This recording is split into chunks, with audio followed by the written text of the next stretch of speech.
off-branded, the misfortune of our mystery solvers comes to a head at the Alexandria Teaching Hospital. Dr. Slice has finally come out of the shadows and has shown his power. However, he drastically underestimated how capable each of our heroes truly are. But as capable as they may seem, they definitely are not in the clear yet. Lucinda, jumping in claws first, was able to get Dr. Slice and Bagz in a vulnerable state, but not without consequence. Bubba is learning more and more each day that it is no mere coincidence that his search for Jackie has led him to this seemingly quiet town. With each shot he takes, he's finding a new power inside of himself. Only with it comes more questions and fewer answers. Bavarius and his brother are barely standing as they come face to face with the man who is in no doubt pulling the strings at the Sect and putting not only them, but their mother in a life or death choice for survival.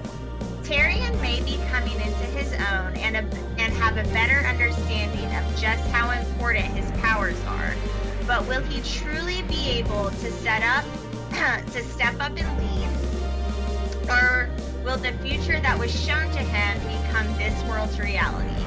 Can our party risk it all for the reward of a tomorrow?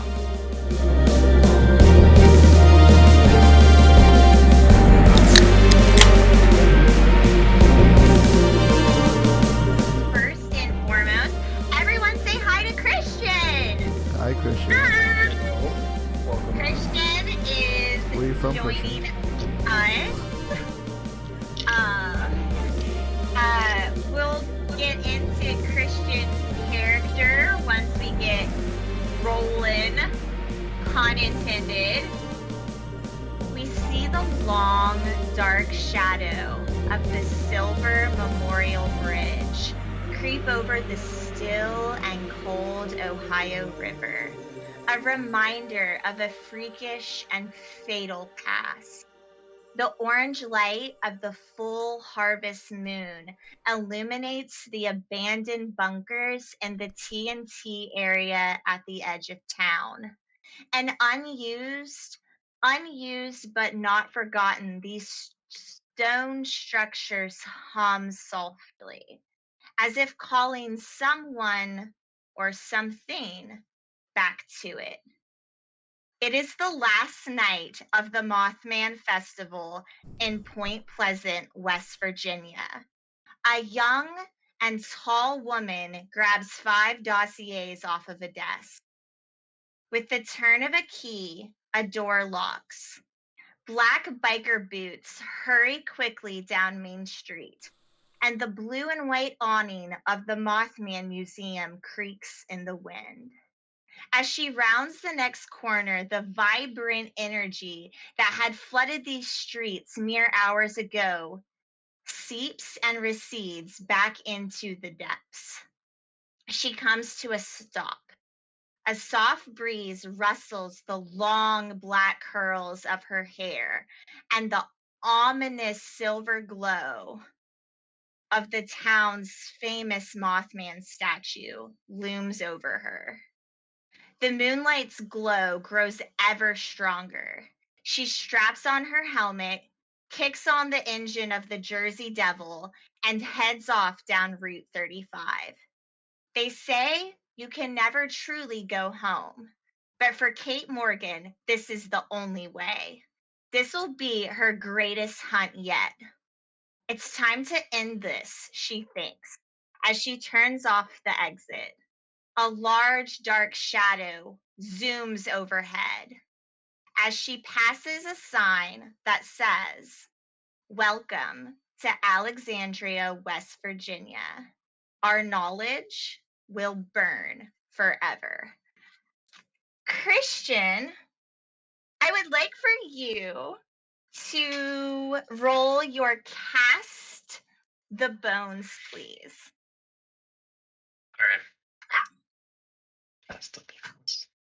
So it's just 2d6, right? It's been a while Yes, since I played just your 2d6. So cast the bones. It says once per mystery, which we already said you'll be doing this rather often. Once per mystery, you may perform some kind of divination. Where did it go? Or to glean information about the future. When you seek guidance by divination, roll plus sharp. On a 10 plus, hold 2. On a 7 to 9, hold 1. On a miss, you get some information, but it's not what you want to hear. Spend those holds to ask any question from the investigate a mystery move or one of the following questions. So, what did you roll? Plus sharp, I got a 7. 7, No, okay. wait, I might have just gotten 6. Yeah, I Oh. just got 6. Oh no. Oh, no. Okay. So failed roll. I mean, obviously you can choose to spend a luck point if you want, but it's your No, first not roll yet. of the game. Not Yeah. yet. Okay. Okay, so what we're gonna be doing here is I have my very fancy Dungeons and Dragons tarot cards. And so what I'm going to do is on a 10 plus, I'm going to let you draw 3 cards. On a 7 to 9, you can draw 2. And on a failure, you get 1. And based off of what your card is, that's going to be the information that you don't want to hear. So I'm going to go ahead. Actually, I'm going to have to, let me see if I can get my camera to, haha. And I think before you said her name was Kate Morgan, but remember we changed her name? Her name's Morgan Miller. Morgan Miller. Yes, Yeah, I will adjust sorry. that. No, you're fine. I forgot to update that when I was writing, so I will fix that. Yeah. Her name is Morgan Miller. Yeah. Morgan Miller. Morgan. All right, so we have cut the deck. And we're gonna draw 1 card. Okay, so this is the 4 of Charisma, and it is a dope-ass fucking dragon. Looks sick. Wow. And let's see what the 4 of Charisma has to say. We'll deal with that later. What? So, I'm sitting here in suspense right now, and you're just like, no, we'll just talk about this later. Okay, so, Morgan, you have just rolled into town. Do you want to kind of tell everybody a little bit about your character, or do you want to kind of let that play out? I mean, I don't really want to tell them like too much like backstory and stuff, but I can just like describe her. Like you did a pretty good job already, though. Okay, cool. Well, if that's the case, so you have just rolled into town, and you have arrived outside of a bar, a biker bar specifically, on your motorcycle, which is named the Jersey Devil.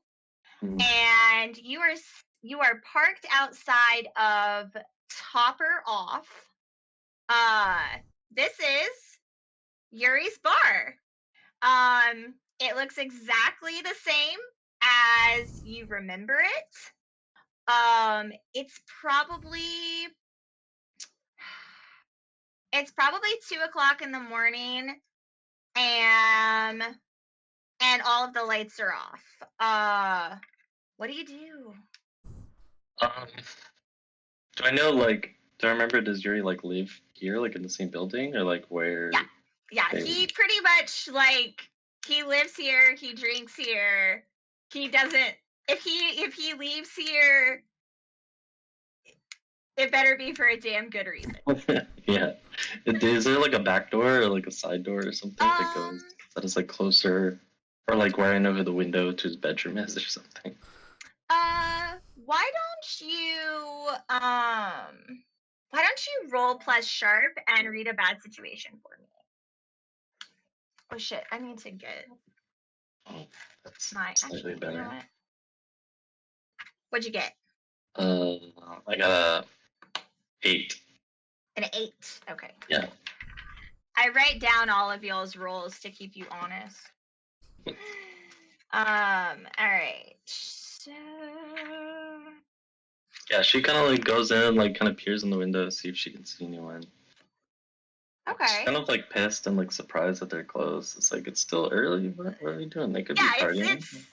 it's you know Yuri well enough to know that like he probably isn't gonna close the bar down until like almost 3:30 or 4. Yeah, yeah. That's fine. So let's see. On a 7 to 9, you hold +1.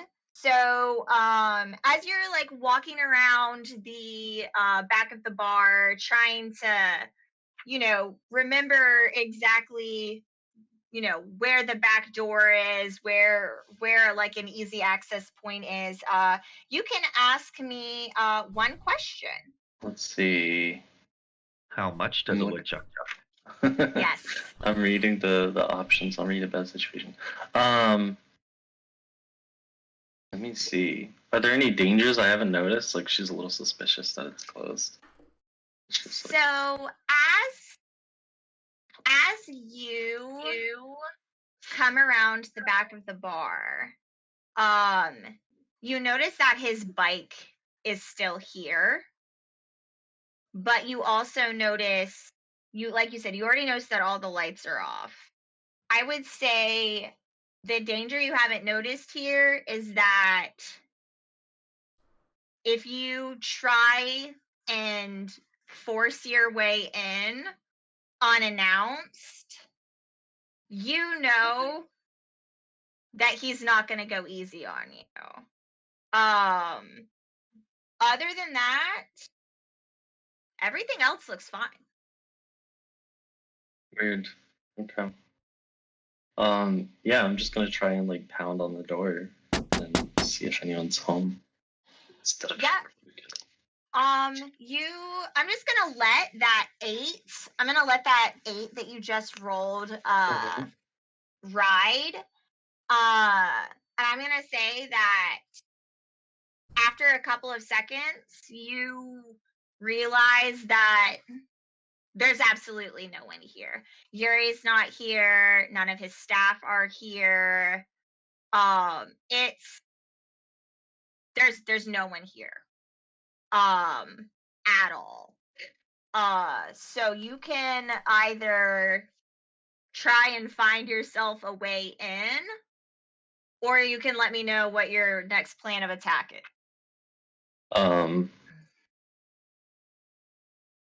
Yeah. Do I have do I have like a phone I can use? Do I have like Yuri's number or anything?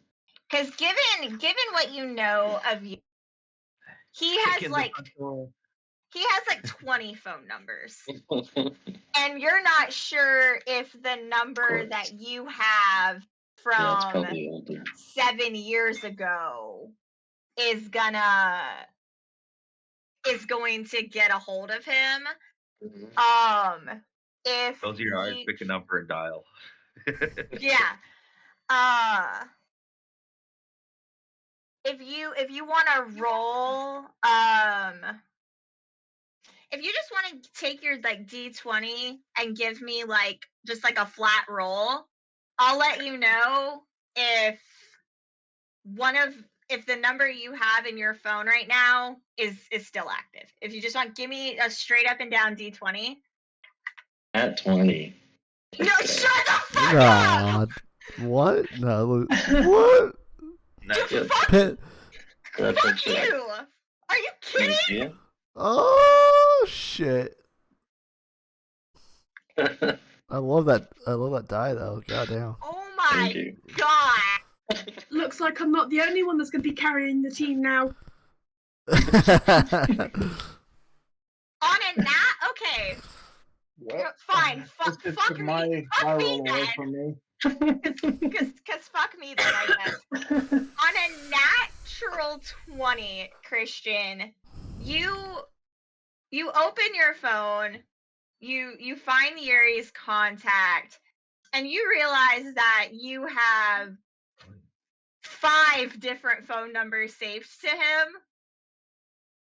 You just send out a masked text to all 5 numbers. Yeah, Let's the group go. chat with like all his different phones. Right.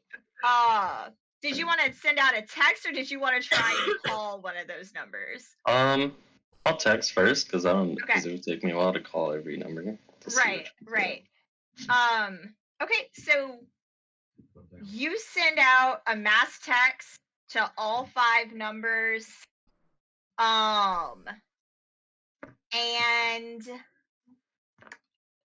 yeah, so now you're just gonna have to see what happens next. So we're gonna cut over to the hospital. Lucinda, Tyrion, Bavarius, Bubba, you guys have just come face to face with the biggest bad in town. This is the guy that Professor Peppy has warned you all about. That this is the dude who is the reason why all of these monsters are popping back up in Aline. And now you all, thanks to Tyrion, thanks to Lucinda, who is not in good shape at all, and Bubba, you guys have an opening to get out. The elevators have opened. Bavarius, you and Yuri are pretty much having to carry each other until, let me pull up your sheet really quickly though. I'm only at 1 damage. Yeah, you're only at 1 home. I'm gonna say though, since you are going to be trying to help your brother get out of this situation, you're gonna take a -1 to act under pressure until we get you guys out of this situation. But any action that you want to take to protect Yuri, which would be the protect someone roll, Yeah. I will give you +1 too, because you were actively already helping somebody. So you're taking a -1 on one of your stats for right now, but a +1 to the next. Yeah. So you guys are gonna make a run for the elevator. I need the 4 of y'all to give me a straight up and down D20 roll, please. Straight up and down. Yeah. All right, let me turn This is gonna determine. Oh yes. My bad. All right. Dun, dun, dun, dun, dun. I got a 4. Is that I got a another 9. natural 20? Hells yeah. Jesus Let's go. Christ. Yo! I got All right. 16. Lulu, what did you get? I got 9. Ooh. Tyrion, what did you get? 16. A 16. Bubba, what did you get? I got a 4. Oh no. Okay. Here's what happens. Professor Dr.Slice and Bagz go down. They are severely injured after the damage that they have that's been inflicted upon them by Tyrion, Lulu, and Bubba. So you guys tear off for the elevator as Constance and the twins and Bavarius, your doctor and your doctor's student hold the doors open for you. Bavarius, you know almost superhuman strength, pretty much just heave, like you fucking haul ass with Yuri. You pretty much have him hanging on your back, and you go tumbling into that elevator. Tyrion, you're right behind him. You're almost in a way kind of helping him get Just Yuri pushing me along. into the elevator. As you guys get there, Lucinda and Bubba,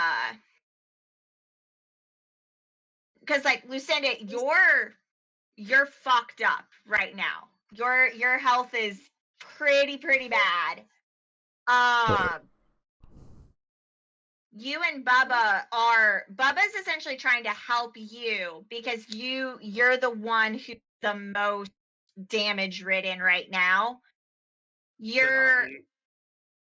Could I drop Yuri as I'm in the elevator and go to try and help Lucinda and Bubba? What? I was literally about to ask. You the can same roll for thing. it. You can I was like, I turned around and see me- Lucinda. Okay, Under pressure. so Okay. Bavarius, I want you to roll first. Go ahead and roll help out, which is plus cool.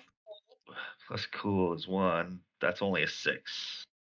Okay, so Tyrion, if you wanna also roll to help out, if you can get a 7 to 9, that'll Alright. bump him up to a 7 to Yes. 9. Lucinda, reach for my arm. Okay, let's see. All right. Let's see. What was it? Plus what?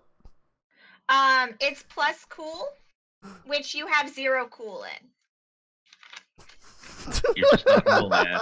Just not Do you cool. want me to roll 2? Bonnie?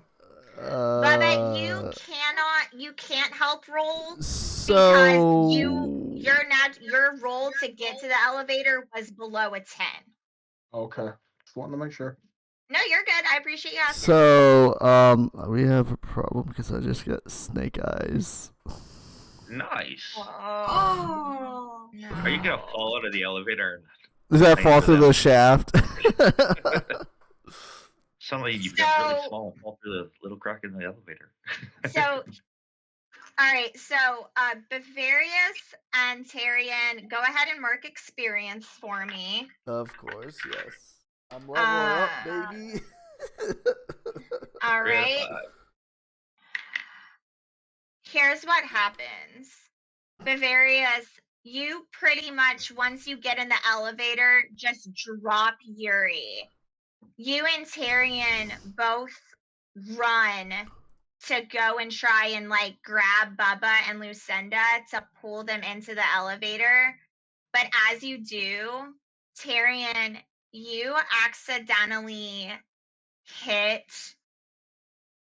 the elevator doors as they're already the button. You hit Oh. the close. Oh, I You thought. hit the button. No. The doors are already closing, but you hit the button to close them, and so they close immediately. Move, Tyrion.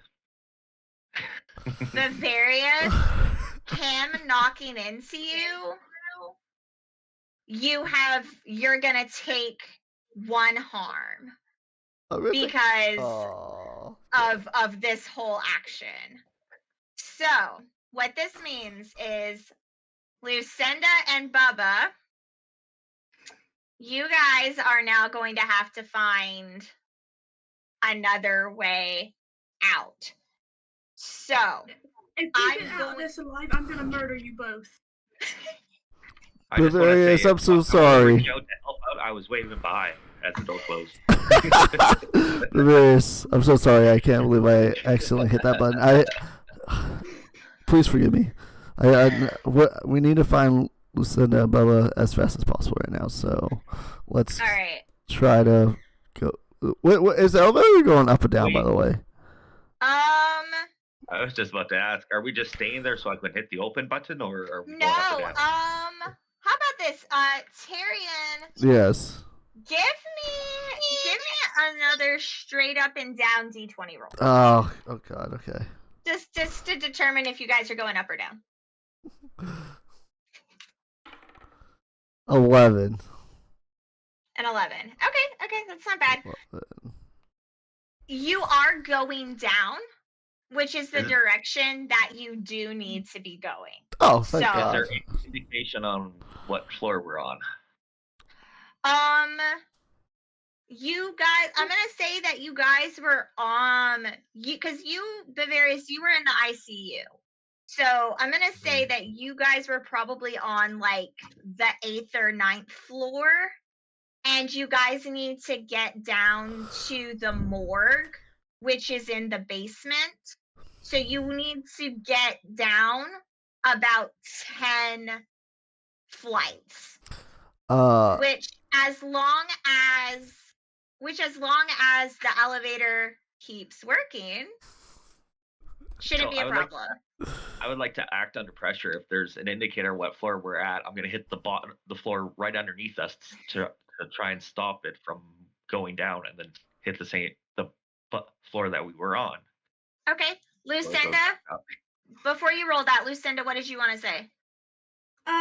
So I have a move which is incorporeal, right? Right. Is there a chance that I could phase through the floor and press the button, like at the floor, to stop the elevator on one of the floors? So that way it'll be easier for the others to get down to. You're currently unstable. Yeah. So I'm gonna make you roll for it to see if you even have the ability to do so.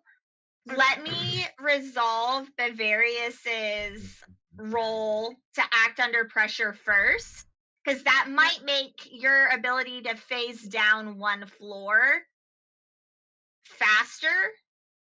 Right. But we just gotta see. So Yeah. Bavarius, go ahead and act under pressure. Okay, that's cool again.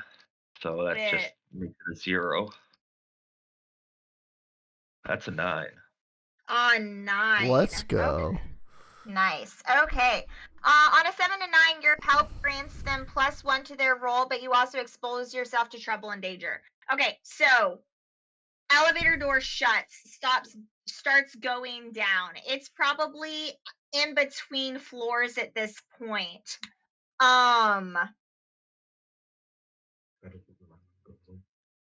You smash the button for the next floor. This is going to expose you all to danger, but it is going to give. Now, Lucinda, he was able to get them down to the next floor. Yeah. This is where you and Bubba, though, because you and Bubba are together. You and Bubba, very quickly, I'll give you guys about a minute, need to decide if you want to make a run for the stairs to, like, get down to the next floor, or you can phase through walls, but you cannot phase through people, which means you couldn't bring Bubba with you. Right. You could roll to act under pressure to see if the elevator indeed did stop on the next floor or if it kept going. So you're gonna get +1 on this roll, or you and Bubba can choose a different way to get out. So if you two want to figure out really quickly what you guys want to do, your two characters have about a couple of minutes to talk it out, but in game time, you guys are in bullet time. Okay? Okay. All right, so Lucinda, you and Bubba's character, what are you guys gonna do? Okay, if you want Bubba, to what do you have? if you want to phase through the floor, go for it. I'll run for the stairs because I have no damage right now. If you No, think but you can make it through the the floor, only thing is if we make it to the stairs, will we make it to the stairs on time to get to the elevator? well, that's what I'm saying. You phase through because you're in more critical danger. And if I'm it fine. stops, I can deal with that. Right? I'm worried about you. don't worry about me. Lucinda, I can make it to the stairs. Lucinda, just so you know, if you don't deal with your harm, Yeah. meaning like if you don't find a way to like heal yourself, you're gonna take another harm. Shit. That's what I'm Okay. saying. If you phase through Keep and Keep the elevator stop, keep in Right. mind you are in a hospital. Right. All right, so right now, what are you guys gonna do? Bubba, what's your plan? Are you running for the stairs, or are you gonna wait to see what Lucinda does? I'll wait until Lucinda decides what she's gonna do. Lucinda, it's on you right now. What are you doing? Phasing. Okay, I'll make her run for the stairs then. Okay, so Lucinda, give me a act under pressure roll, but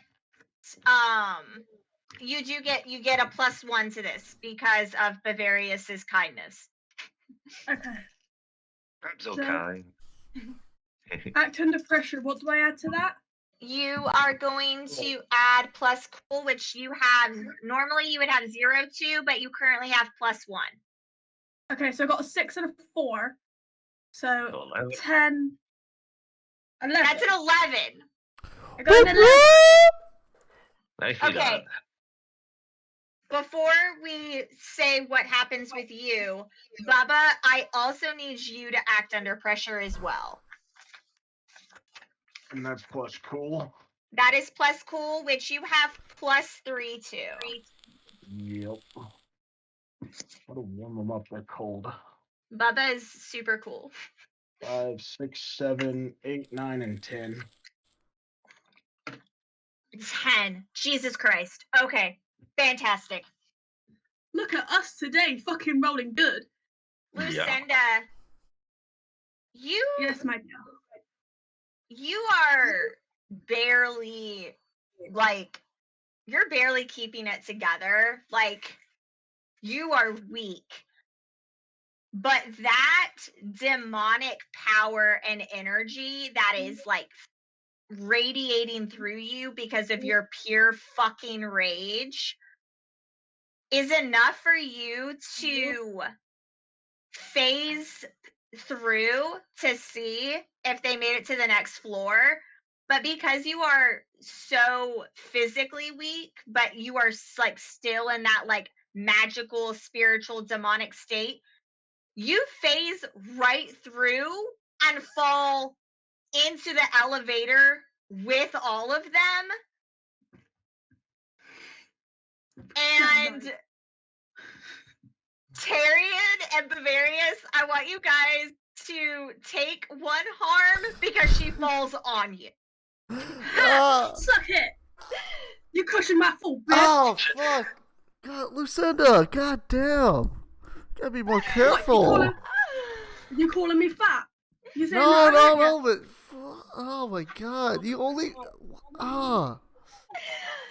Bubba, you as soon as you see Lucinda's entire body just Disappear. like just completely just like it's almost like in slow-mo, but then it's just like just evaporate through the floor, you are tearing off towards the stairs. Like, you're not familiar with this hospital, but it's a hospital. All you need to do is follow emergency exit signs and look for a stairwell. So you're heading off down the stairs right now. Morgan. We're gonna flash back to Morgan. Cool. Morgan, you have been sitting outside of Topper Off for about 20-25 minutes waiting for a response to come back from one of these text messages. The first message that comes back through is obviously from somebody who has one of these numbers now, and they're like, I don't know who the fuck Erie is, but don't text this number ever again. The next message that comes back through is probably from like a sweet old grandma who like you just woke up and is like, well, I don't know who Yuri is, but if I hear from him, I'll let you know. And then one of the phone numbers bounces back and says unable to be delivered. But then you get that little...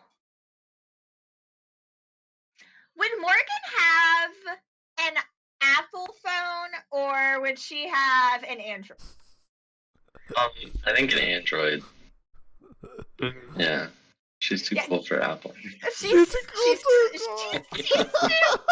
Oh my god. I'm writing this down. Android phone. What's wrong with Android? But it's probably like an old one. It's like I not.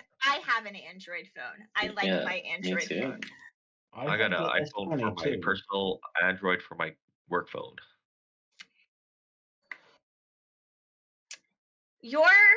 But then you see that message that comes through, and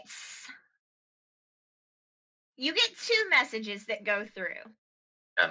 One is all green, meaning that it went through, but it went through to an iPhone. The next one went through, but it went through to an Android, and it says delivered. But after you see all of this, how long are you gonna wait to see if he texts back? Also, what do you say in the text message, Morgan? Yeah. It's like super straightforward. She just says back in town, period. Why is the bar closed? Question mark. Where are you? Question mark. Just very. Yeah. I also would like to assume that like after the why is the bar closed, there's this little like passive aggressive like ... Like Yeah. I feel like that's very on brand for Morgan. Yeah.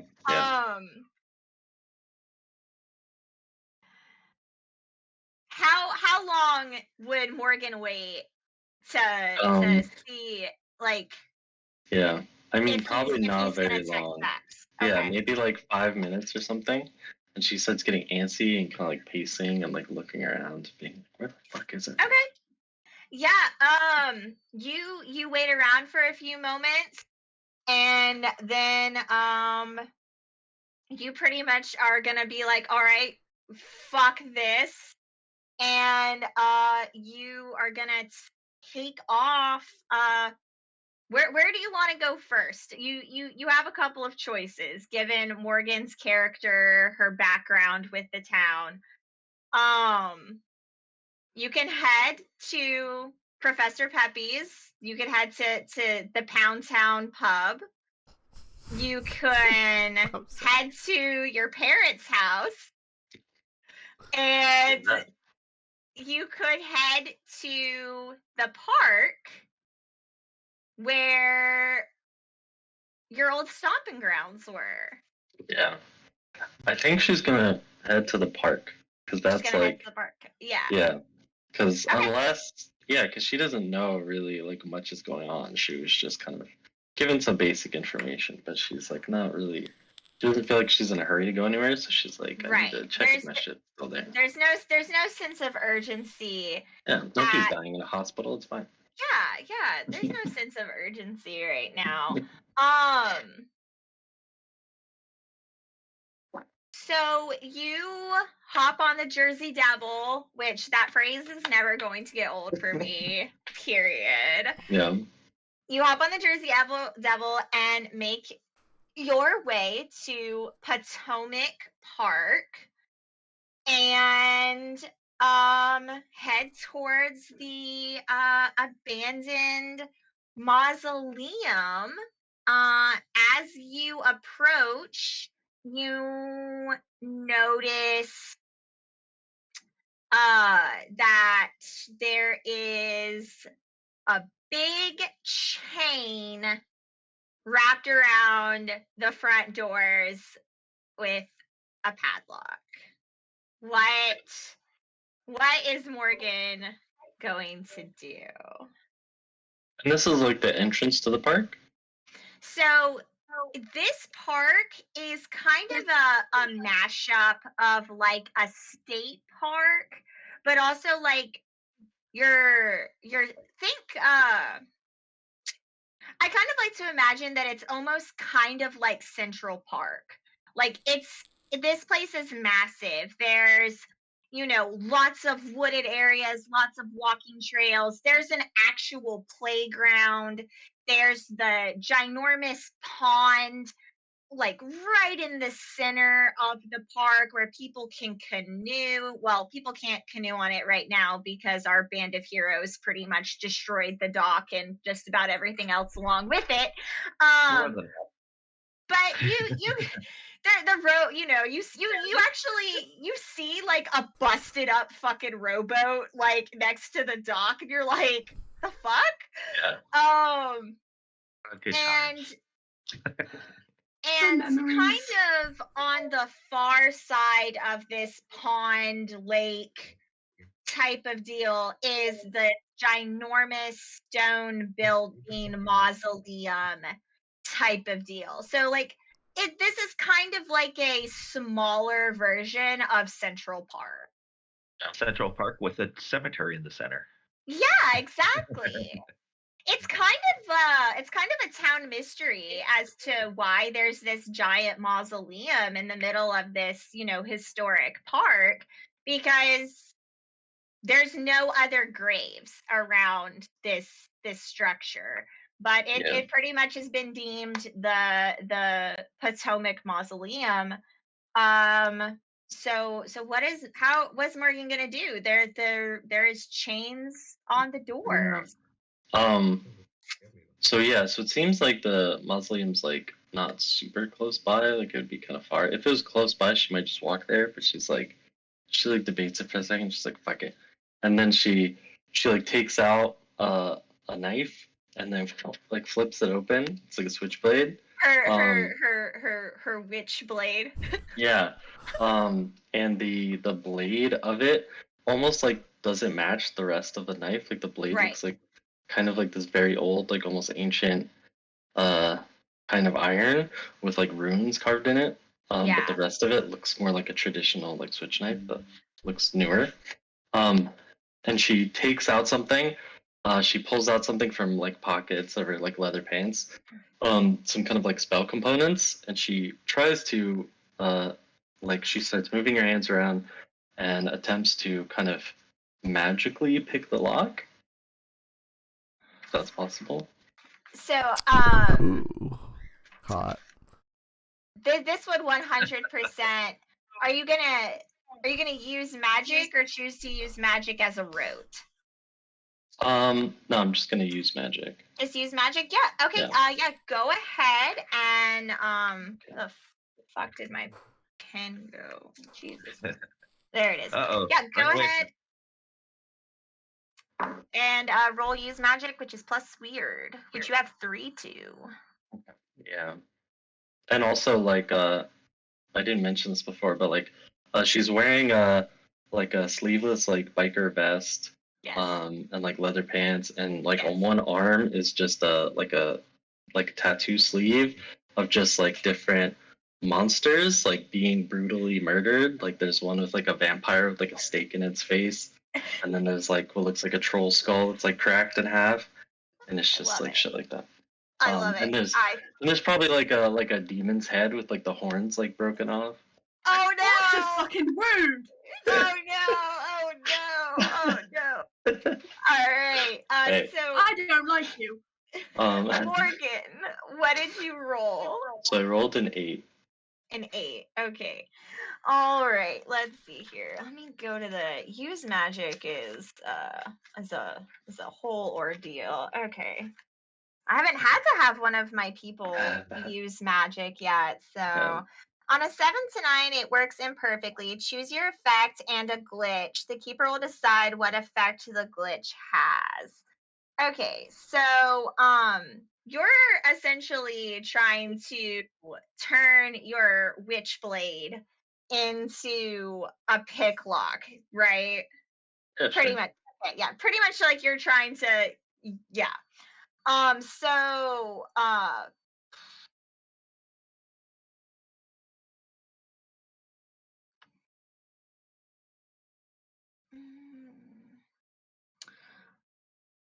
so My pretty thing much installed there for a it's second. yeah, it says you can do. I feel like the thing that would probably make the most sense is like inflict harm, ignore armor, or well, not even enchant. You could your weapon is already technically enchanted. I was thinking because it says do one thing that is beyond human limitation. I was thinking like Okay. maybe she can just like use magic as if it was a lockpick and just kind of like Yeah. knock the lock over, like Yes. lock the open the lock. But maybe Yes. because it's like not perfect, it like explodes or something. Like it's like overkill. Yeah. So Oh shit. yeah, so Whoops. here's what happens. What kind of what would you say is your like magical like component that you pull out to like rub across like your blade to kind of like make this happen? Yeah. Okay. I'm thinking like maybe like iron shavings or something. Yeah, so you Kind of like affect the metal. yeah, so you run these metal shavings across the top of your blade doing your magic hand shit, and you once you do that, there's like pretty much it's almost like a spark goes off, almost as if like you would be like trying to start a fire with like flint. And for a moment your switchblade almost takes the form of like a skeleton key, and you're able to insert it into the lock and open it. But once you have turned the lock and it's starting to come off, it full on like fucking explodes. And you're gonna take one harm, but we're gonna say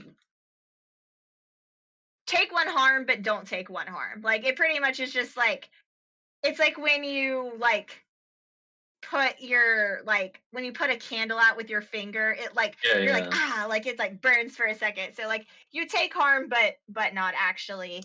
And you swing the doors open into the mausoleum, and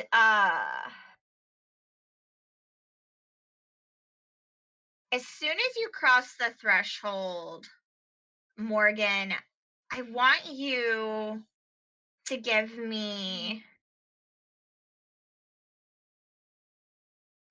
another straight up and down d20, but add your +3 magic. So roll a d20 +3. 2 + 3 is 5. You've been gone for so long, but that doesn't change the fact that like you're a cocky ass motherfucker, and you believe that this is your sacred place of magic, and how dare someone lock it up. And you're expecting that the second you walk in, just like every other time before 7 years ago, you expected all of the torches to just like magically turn on, heroes welcome, essentially, And as soon as you walk in, it's pitch fucking black, and you can't see shit in here. God. And with that, we're gonna head back over to the hospital. Tyrion, you are pretty much you're pretty much on your ass in this elevator, and you find yourself, like in those like romantic comedies. Oh, do I? Where the guy like falls, like accidentally trips on top of the girl, and they're like really, really close, and their like faces are together, and you're like awkward.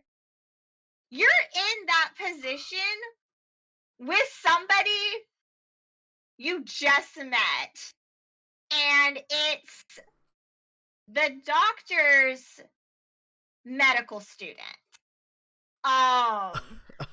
So let me pull up my The doctor's medical student? Yeah, so let me set it up. This is everyone that is in this elevator.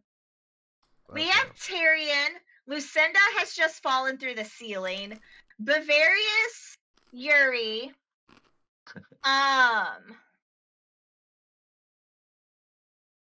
Dr.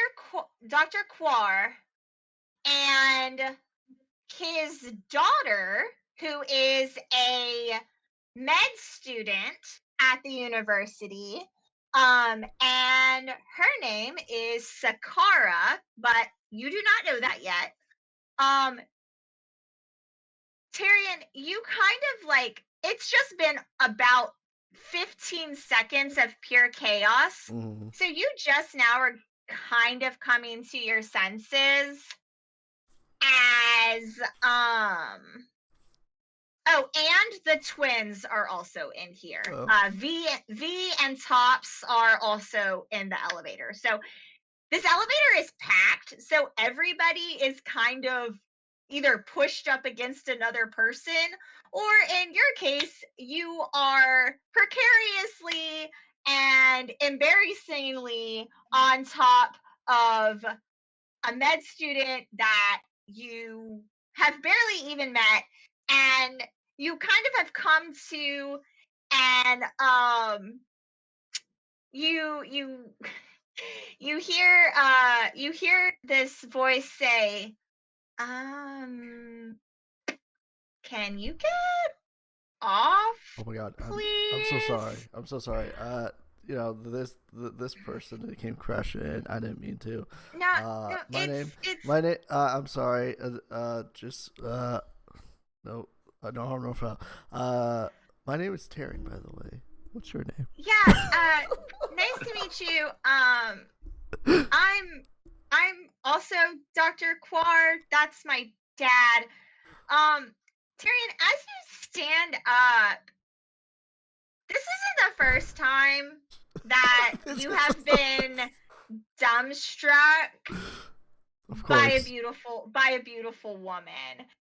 She kind of, collects herself, dusts herself off a little bit, takes kind of a step back, and you see this tall, beautiful, long brown-haired woman, but it's like shaved on the side.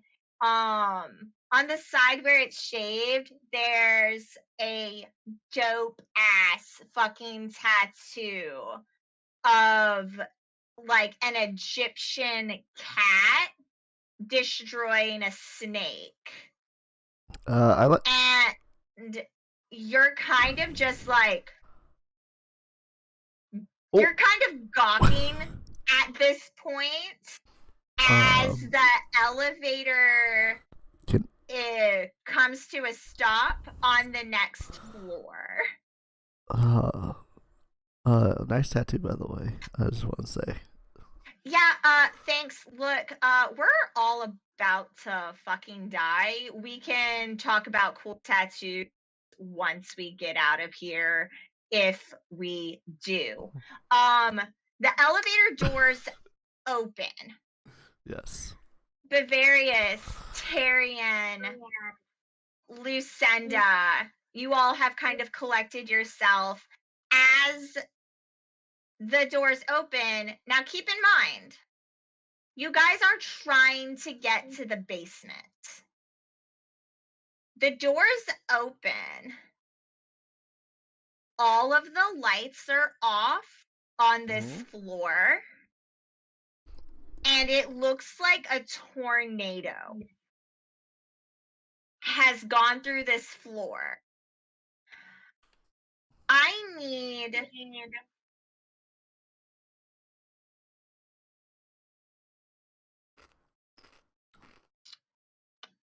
Upon seeing this, can I just hit the button to go back up to the floor above us to see if we can get to Bubba? Bubba is already in the stairwell and heading down the stairs. You are more than welcome to make that decision. I think we But should. you guys need to talk it out amongst yourselves. Bavarius, I think we should. Where's Bubba? My eyes are trained out into the room. Yeah. Yeah, Lucinda, what was Bubba supposed to do? I know you transported to us. Well, after I decided to fall flat on my ass with you guys, I believe last I saw he was legging it towards the stairwell. Oh. So whether or not he's gone the right way, I do not know. Oof. I think Bavarius, I think we should because this floor looks wrecked and I can't see a damn thing. I need the three of you. I need the three of you to act under pressure right now. Oh my gosh, I was in the middle of talking. Fuck your talking. We're acting under pressure. Yeah, fine. My stuttering. I told you guys this is gonna be. We have a lot to get through, and this is gonna be fast paced. So. What is it? Is it plus cool, right? Yes. I got a 7. 9. I got 7 as well. 7, 7, and 9. Yeah. Okay. 7, 7, and oh wait, who had the 9? Lulu. Me. Lulu. One that carries us. Lucinda. Lucinda, as Tyrion, go ahead and finish what you were saying. Okay. About the floor being wrecked. Alright. So what I was saying, y'all, before I was interrupted by a weird headache. I'm saying that we should, like, there's no way Bubba can get through this. So I don't think we should stay on this floor, because look at this floor. I think we should go down at least one more and see what it's see if we can meet up with him down there. I seriously doubt that, because I think we're on the bottom. I think if the hurricane, this is bad, I think we should go up one. Back to the floor. Okay, so hold on one sec. Lucinda, as Tyrion finishes talking, and as you go to say that you guys need to go back up, as you phased through the floor, you shifted back into your human form. All of a sudden, you just feel a heat take over you. And without even realizing that you're doing it, you grab and you're immediately back in demon form. Now that you are back in demon form, I need you to remove 2 of your harm. You are no longer unstable. Yes! But Fuck. If you shift back, every time you shift back into human form until you are properly healed, that 2 harm and unstable will come back. So keep that in mind. Okay, so in other words, try to stay in demon as best as I can. Mm-hmm. It is that's keeping you alive right now. Right. You shift back into your demon form.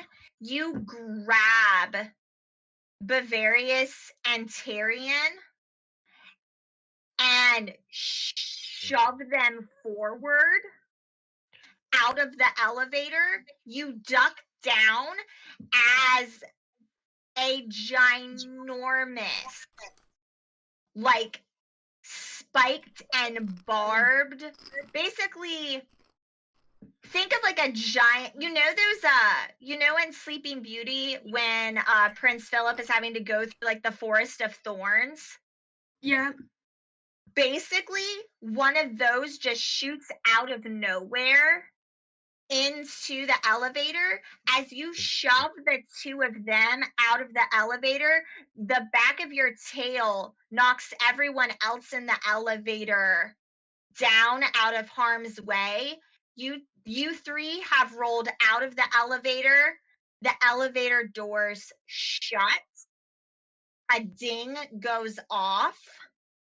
You are now on this floor, and standing before you is, with no uncertain terms, what looks like just a bear, a ginormous black bear, covered in these thorny like barbs. I get up and dust myself off, and I go,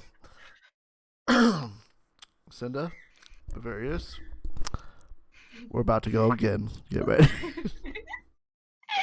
Just went through this shit. Right. This barbed bear is about 9 feet tall, has glowing red eyes. A barbed berry. Oh my God, Chris. Really? This barbed barian of a bear stands about 9 feet tall, has glowing red eyes. Its arms are it doesn't even really have like traditional bear arms. It's just these ginormous, you know, barbed vined tentacles coming off of it.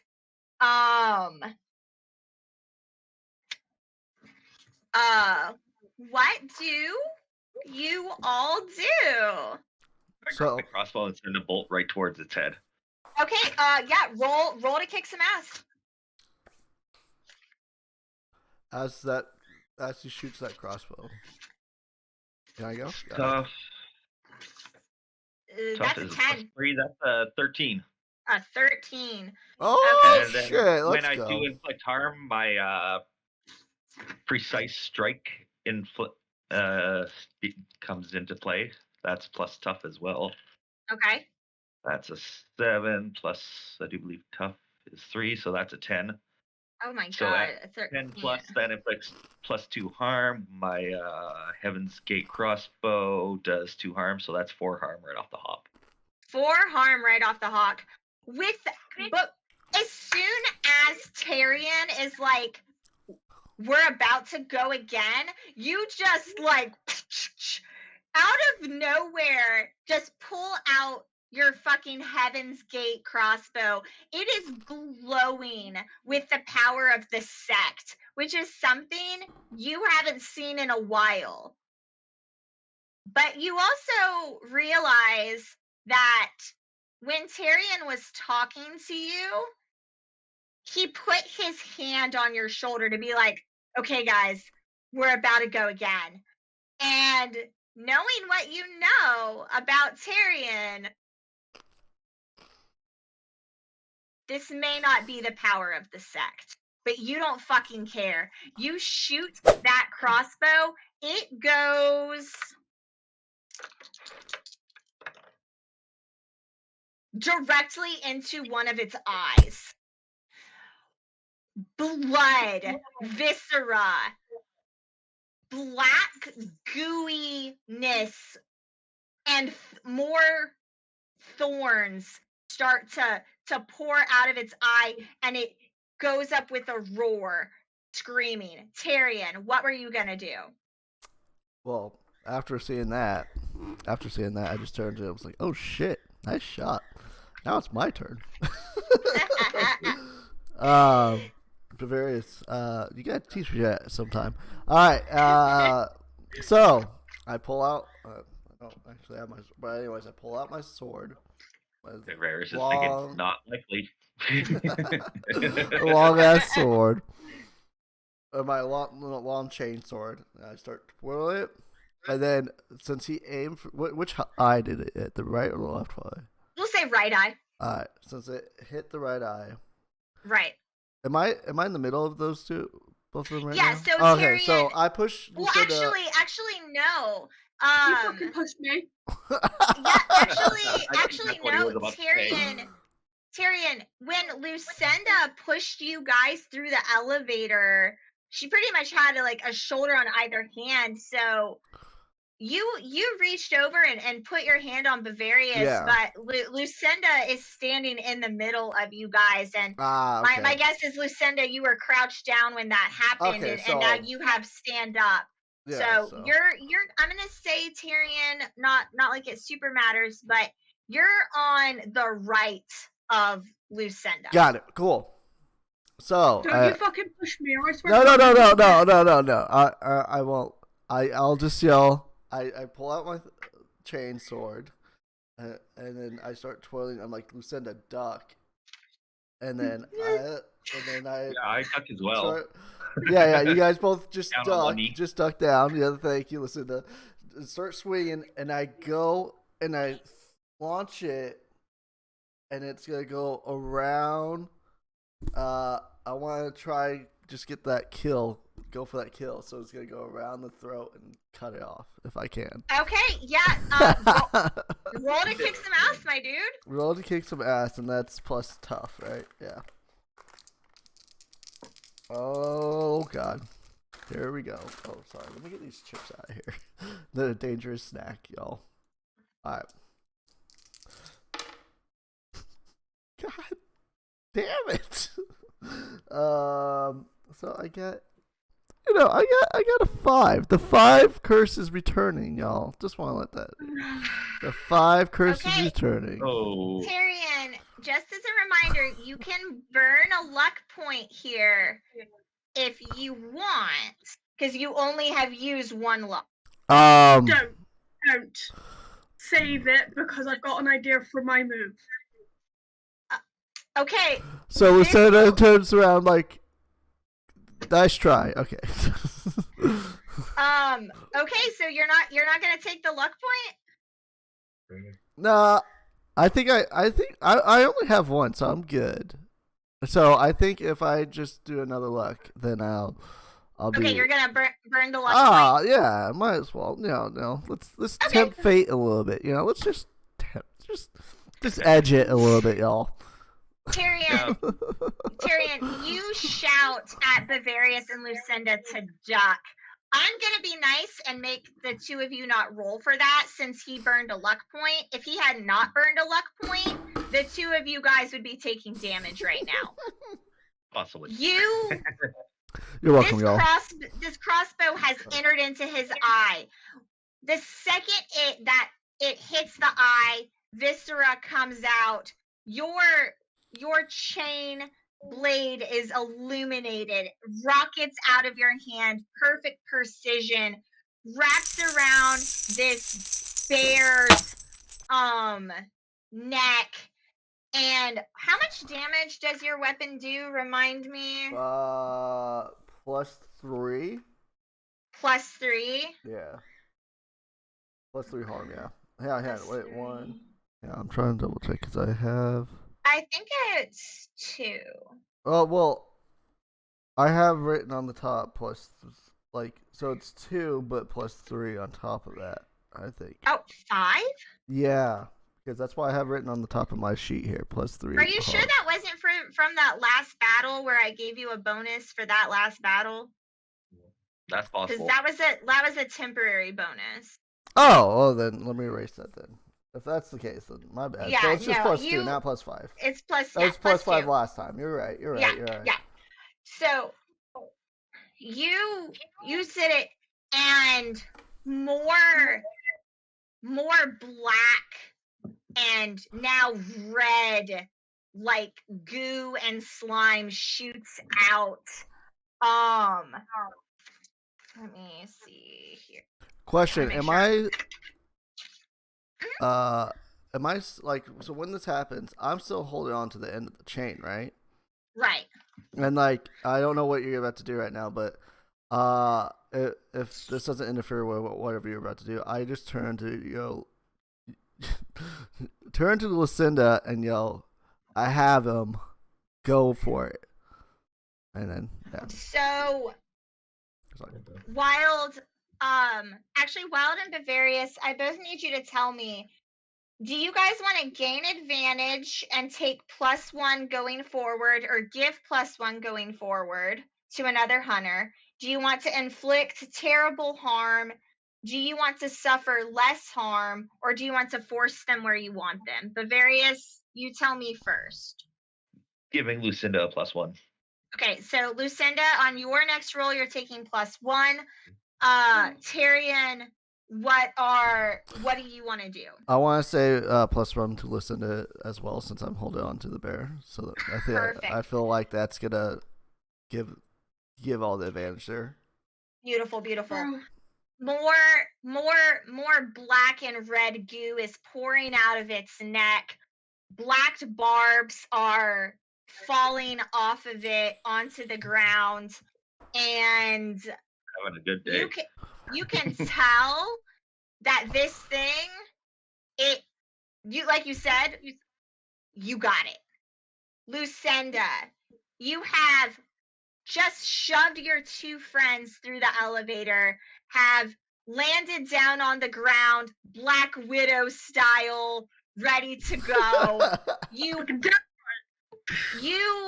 You pop back up as you see this crossbolt hit this monster, this glowing blade wrap around its neck.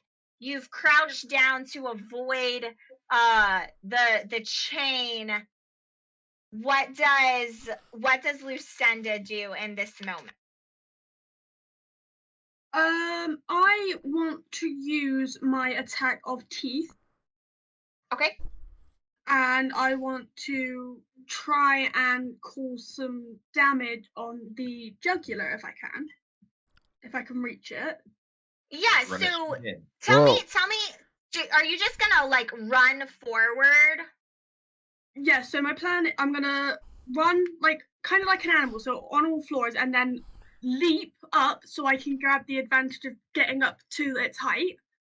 I'm going to try and wrap my claws around it so that I can grip on basically and use my teeth, which is 3 harm, to try and bite the jugular. Okay, so 2 things. You're gonna do 2 things here, and I'm gonna let you decide. Ooh. So you're gonna have to basically make 2 rolls. Now remember, you have +2. You can either choose to use +2 on one roll, or +1 on each of these on each roll. So you can either take +2 on a single roll, and you can tell me which roll you want to use that on.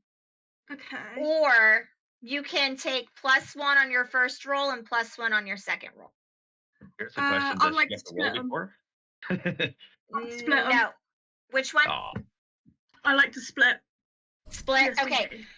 So just first off, give me an act under pressure so that you can run forward and try and get to the bear.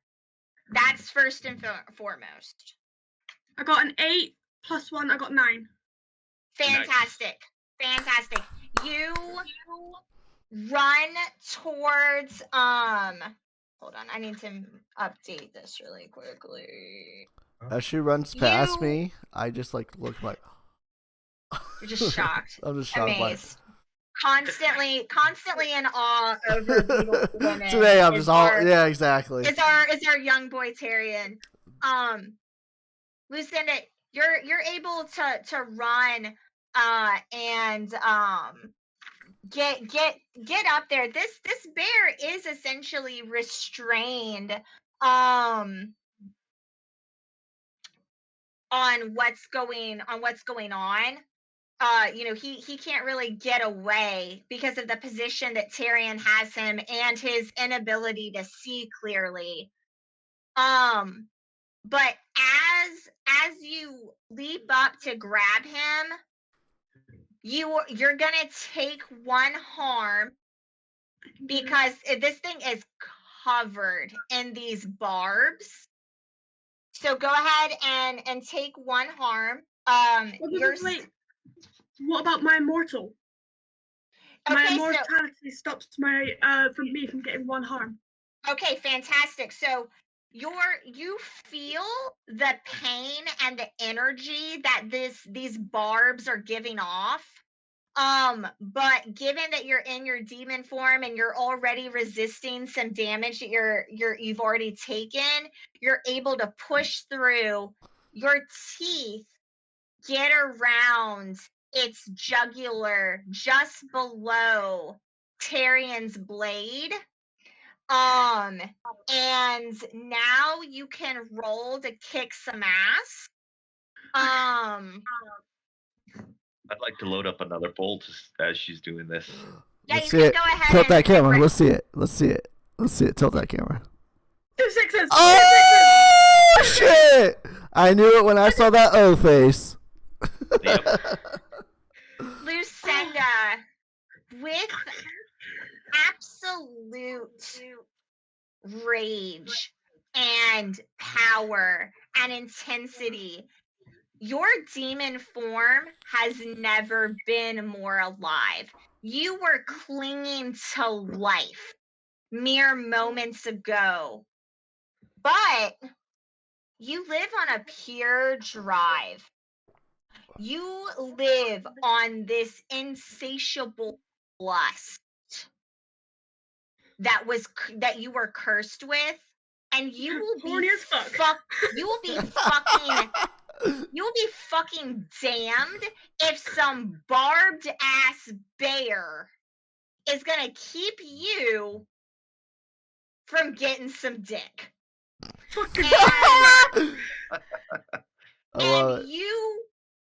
you just it's a twofold moment. You basically stick your entire claws and hand through his throat as you are simultaneously yanking out the other side of his throat. Fucking And bitch it boss ass comes moment. down. You leap off backwards and just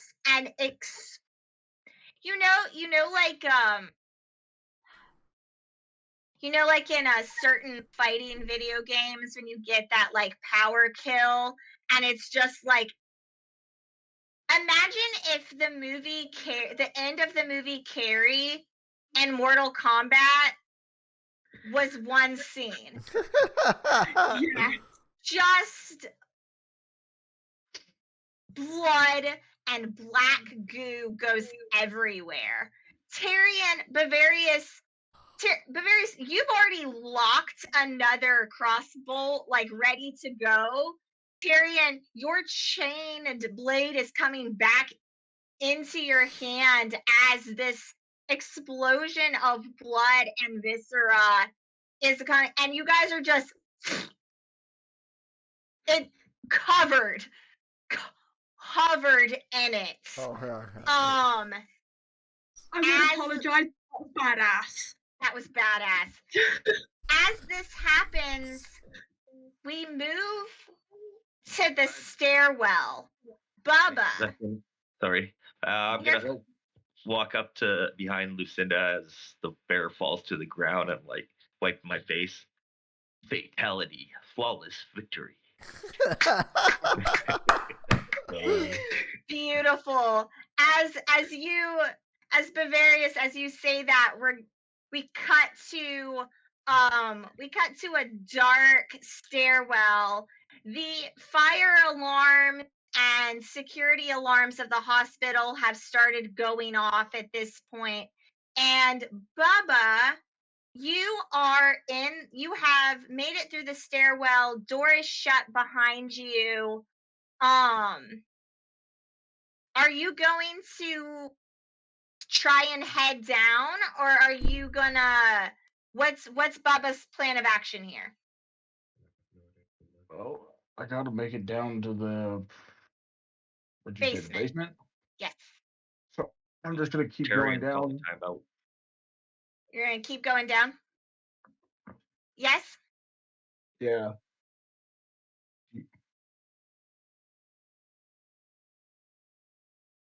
Okay, that's fine. We'll hold for a I second. need to go That's as well, fine. don't worry. Take a 5-minute break. Everyone, 5-minute potty break. Yay! Oh goodness graciously. I just have to ass moment, babe. I'm fucking happy. More of it? There's a chest of it. There's a Oh, so now we're naming the barbed berry and Ian. Oh man. Barbed berry. Barbed Hey. bear Ian. Yeah, well, he's dead now, but He's dead now. rip. Ripped Ian. R.I.P. Ian.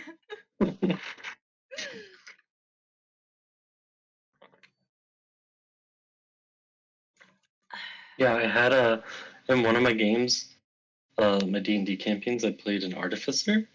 But Oh, nice. the DM, like, he was like, you can be an artificer, but you have to be like the first one, like, because he didn't want it to be like have like Right. too high magic stuff. So he was Yeah. like, you can be it, but you're like you're like the one, you're discovering and inventing. You're all the this. one like discovering this. Yeah. Yeah. So I named my character. Wait, what did I name? Oh shit! I almost forgot. I think I forgot his name. Artemis Ichabod Pfizer. So his name was, but he went by Art. So his Art. name was Art I Pfizer. Art I Pfizer. Shut the fuck up. I love that. Yeah, because I was like, where did the word artificer come from? There you go. Named after him. Man. I'm back into gremlin pose. Gremlin time. Gremlin time. Gremlin time. Right. So what I can get of this so far is that Christian, your character is some sort of witch. Sort of, maybe. Okay, and I'm Magic guessing you're user. some sort of monster hunter as well. All right. Mm-hmm. That's accurate. Right. I'll. If you come after my ass, I'm coming after you. I don't know what it is about D&D, but I get snackish. You get snackish. That's fair. Snickers ice and the cream. park is my domain. It's my place. You- I was homeless there first. We don't even know if she exists yet or not. Who are you talking to? No, I was kidding. I was homeless there first. I was homeless there first. Oh my god. Oh, love it. All right.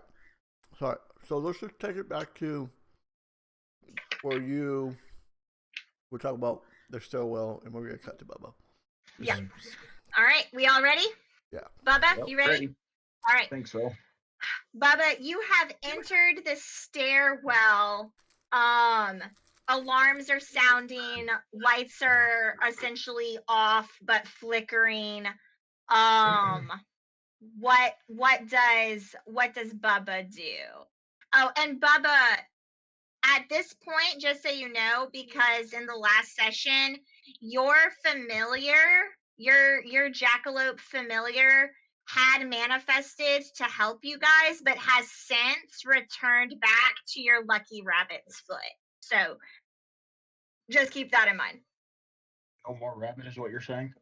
What? No more rabbit?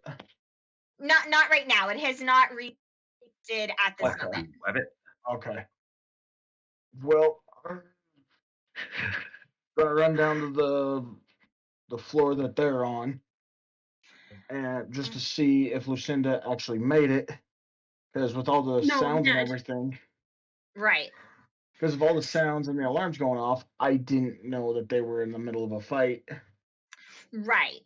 So, Bubba, you run down the stairs to the next landing, and as you get to the door, this is just like any door you'd see in a stairwell. It has one of those little thin windows with like the safety glass on it. Go ahead and I see a bear's head go flying by.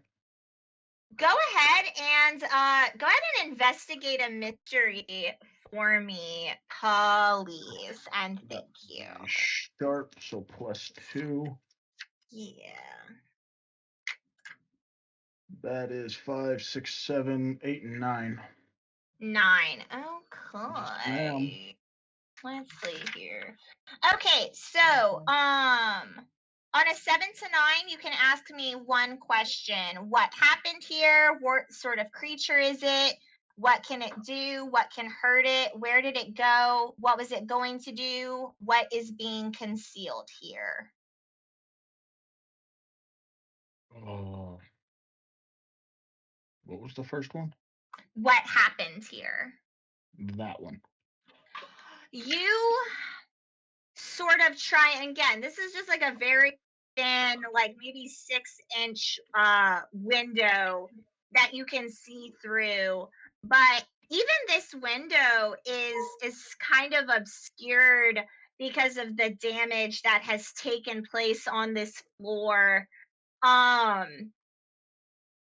That's a question about the window, though. Yeah, one sec. As you peek through this window, you are able to see that there is something on this floor, and you see the glowing light that comes you do see 2 glowing lights illuminate down the hall. And from your perspective, you're seeing the back of this barbed bear, but you can't really make out what it is. Even with the illuminated glow that has all of a sudden appeared.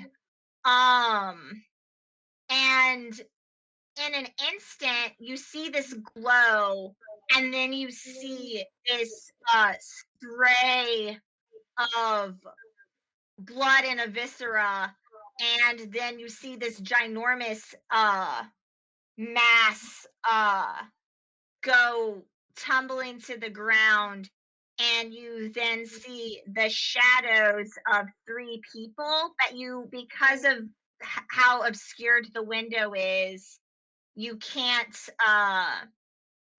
really see much more than that. Okay. Well, to be safe, I'll use the door as cover, crack it open a little bit, and peek around the door to see if I can get a clearer view of what's going on. Okay, so you go to open the door, but it only opens like a little bit. It seems to be like jammed, as if there's something in front of it. If you want to try and force the door open, you can either act under pressure or to kick some ass, depending on what you tell me you want to do to get the door open. You can either try and get the door open, or you can try and make your way down to the lower floors. It is up to you. That's kind of your choices.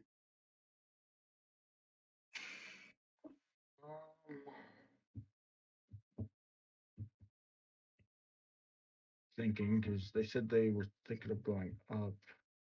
How big would you say the clear spot would be in this window?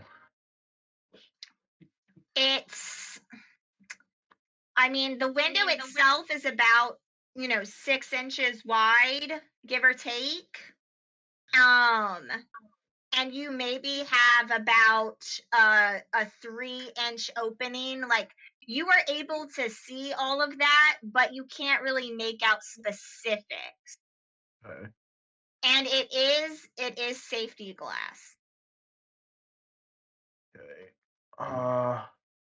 You also were able to get the door open about 3 inches. So you have 3 inches that you can see, that you can get the door open, and you have 3 inches of visual through the window. Now, is the door opening towards them, like across the hall, or is it aiming down the hallway? The door is opening in to that floor. But that's why you can't get it open the rest of the way, because something is blocking. Okay. I think I'm going to. What would that be? Act under pressure, or would that be? So I'm gonna try to push it open, like shove it open. Okay, yeah. So just tell me how you want to try and shove the door open, and we'll determine what you're gonna roll. Shoulder into the door and like hit it as hard as I can. Yeah, so just kind of explain to me, you've just seen all of this happen. So how, explain, give me a little bit of a visual how Bubba tries to barrel through this door. Okay, well, I'm guessing it's gonna be one of those turn down style doorknobs. So I'll grab the door handle and just barrel into it as hard as I can with my shoulder and hope it budges open. Right. Awesome. Yeah. So go ahead and go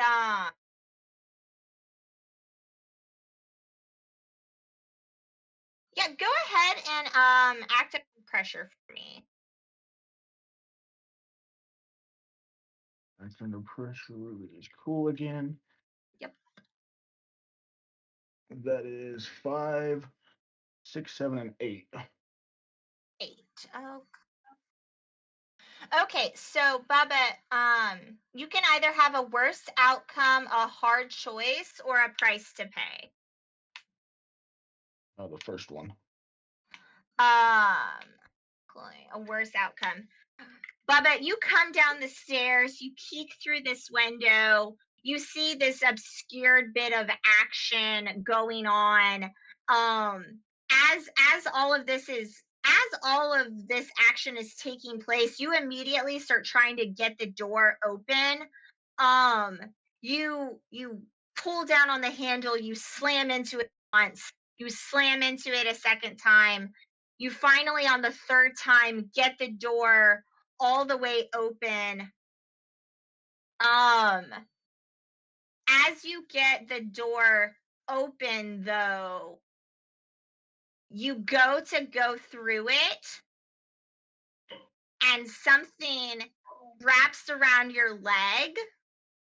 You don't see what it is. Something wraps around your leg. You fall to the ground, and you start to be pulled back through the door. What do you do?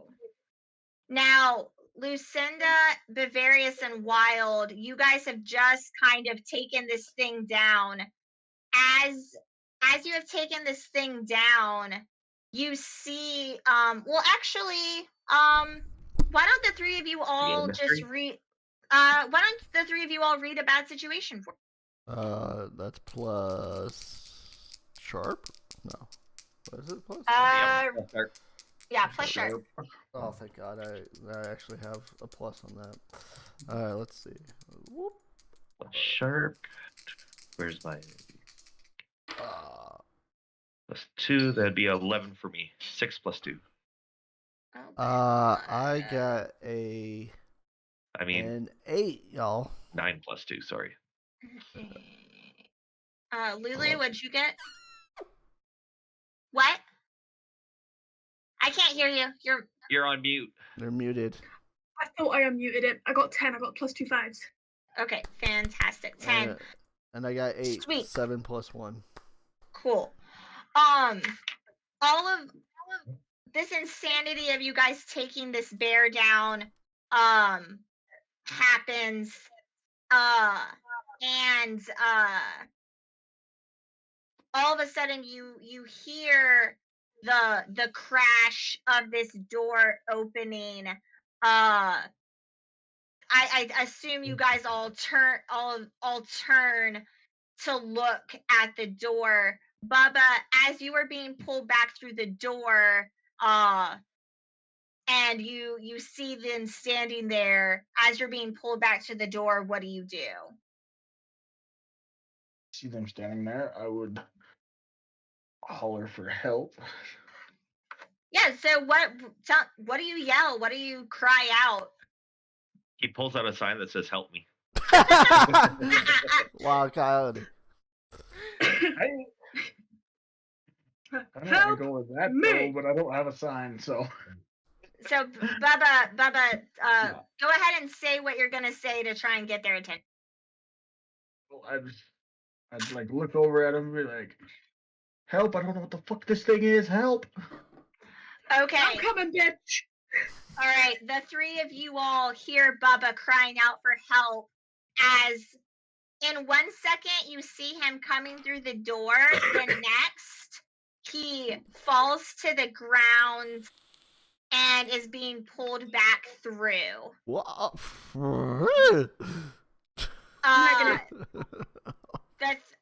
Is everyone legging it towards the door? Yeah, I'm gonna fucking sprint like there is no tomorrow. I'm gonna Bavarius? take a wide range just with my crossbow pointed in towards the doorway. That way, when I can get far enough away from the doorway, but still see right through it to see what's going on.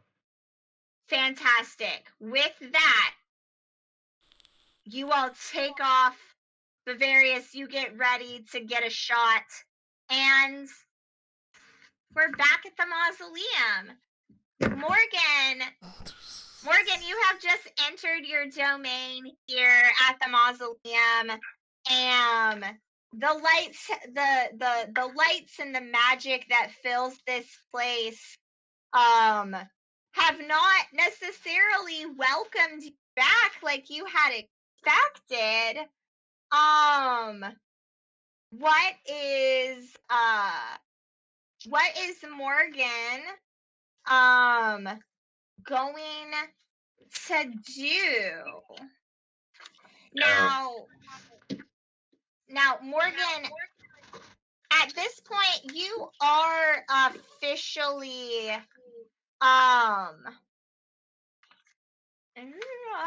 my notes, 1,000 pages of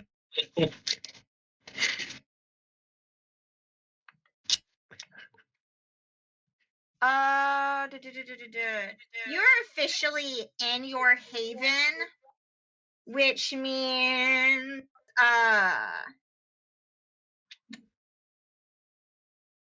you're gonna anything that you access is gonna give you +1 to use magic, and then +1 to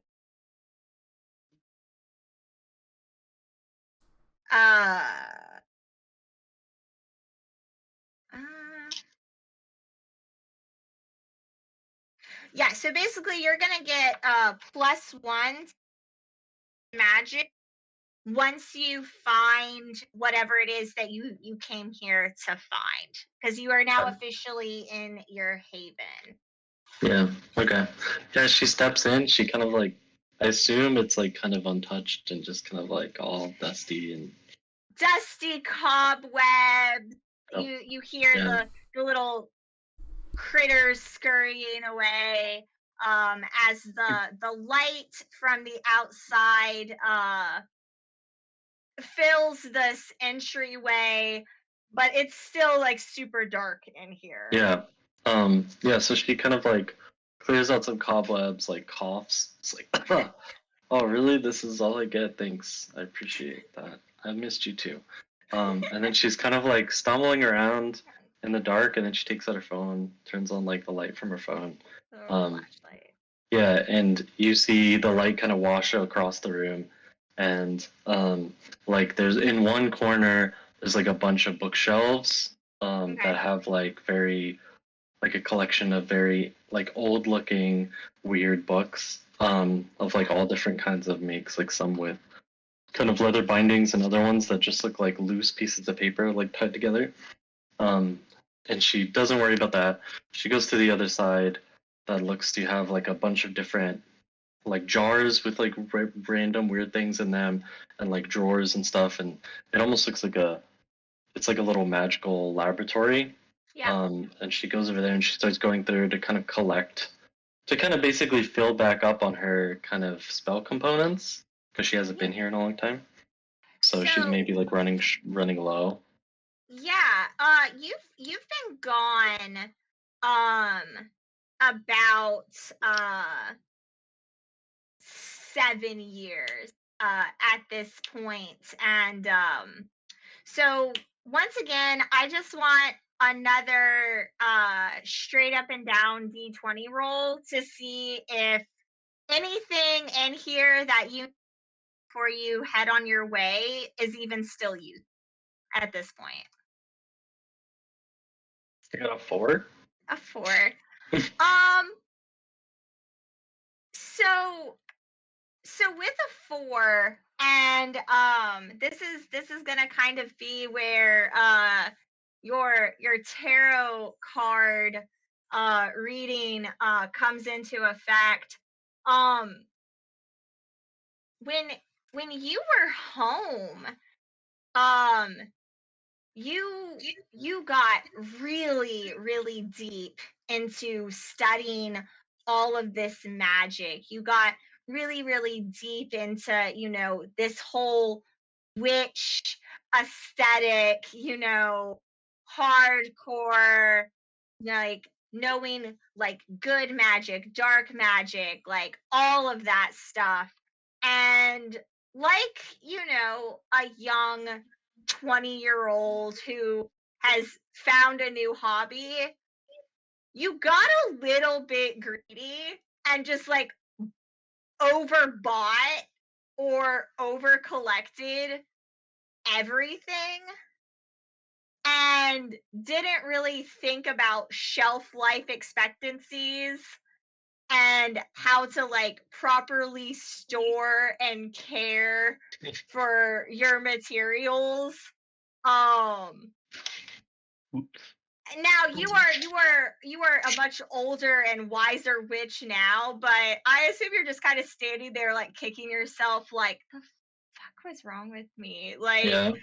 and you were able to salvage like a couple of things, but for the most part, like, you're gonna have to come back here with a trash bag and you're gonna have to fully restock at some point.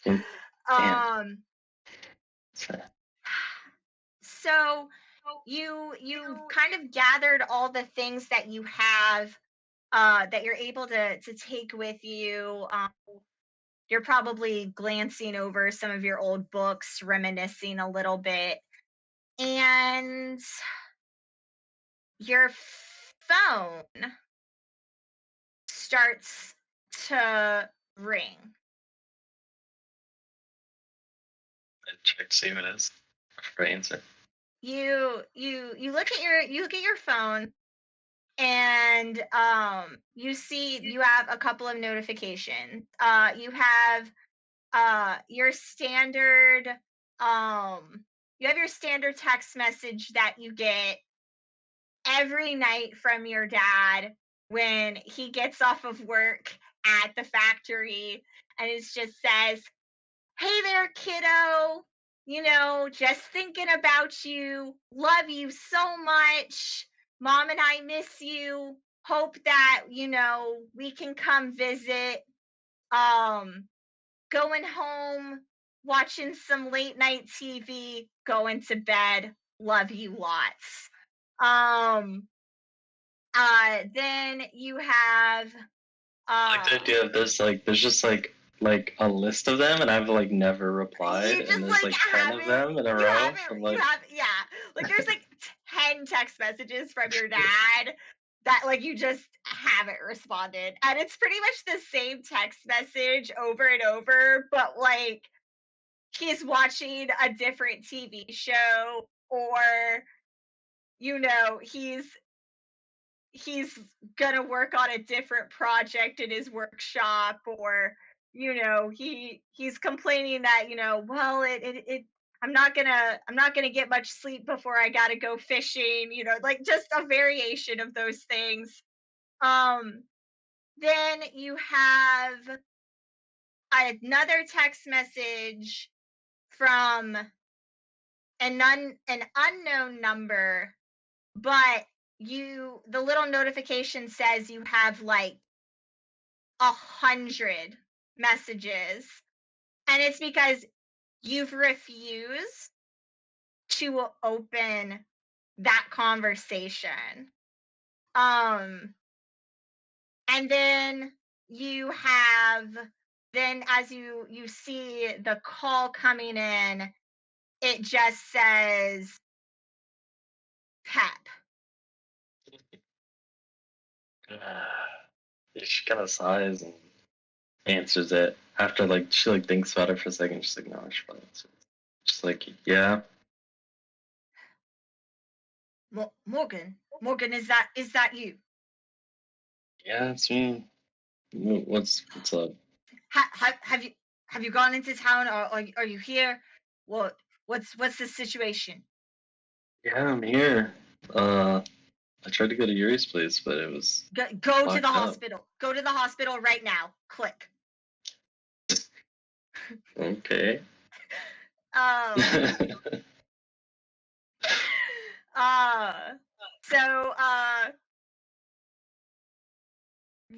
do you do yeah, now? You just like, all right.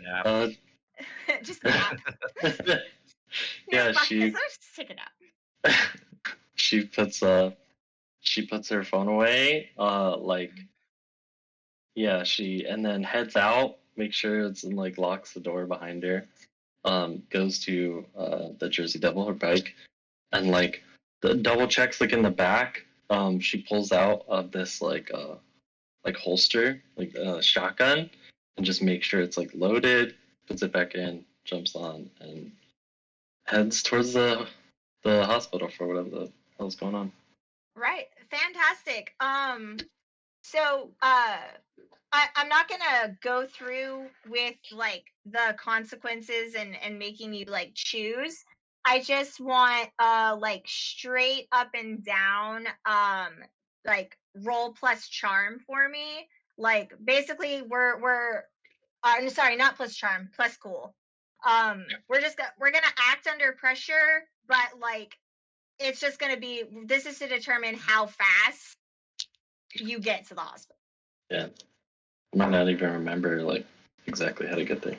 Right. So like you know it's near the university, but you're like, this is a huge campus. Where is it? Yeah. So you said plus cool? Plus cool. Yeah. Okay, so that's 7. Why do I need to go to the hospital? I'm not injured. Right.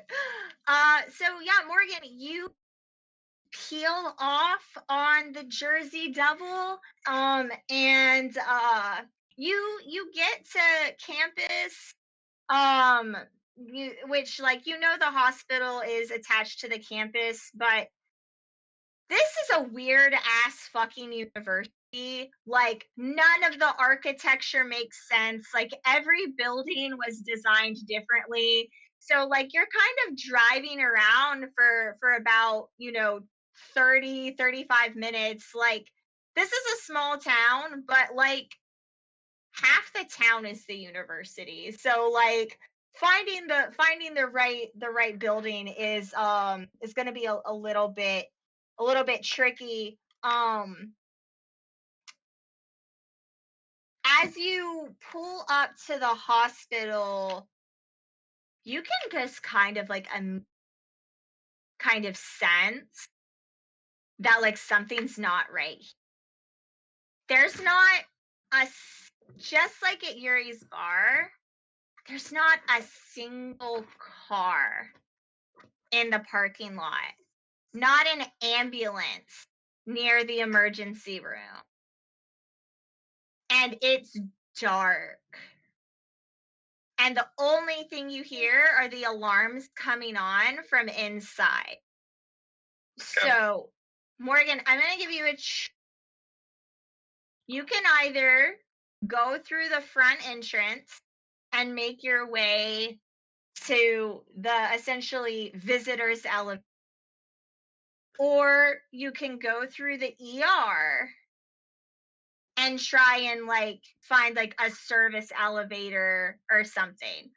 But you don't really know why you're here. You don't really know what you're looking for. You don't know what floor to go to. Yeah. All Professor Pepe said was to get to the hospital. Okay. So yeah. I'm gonna which way do you want to go? She gets a shotgun, like straps it under her back, and then she reaches into her pocket, grabs some more spell ingredients, maybe some of the ones that she was able to still get from her haven, and kind of throws it in the air, and in like a cloud. It's like a cloud of like bone dust and like ash, and then she takes her atame, her blade, and kind of like carves like a symbol into the smoke as it's like in the air. Yeah. And I'm gonna use Cast the Bones. Okay, cool. To try and figure out if I could get some kind of hint of like where the trouble is, like what I need to do, where I should go. Fantastic. So go ahead and make that roll. I'm gonna run to the restroom, and when we come back, we'll resolve that.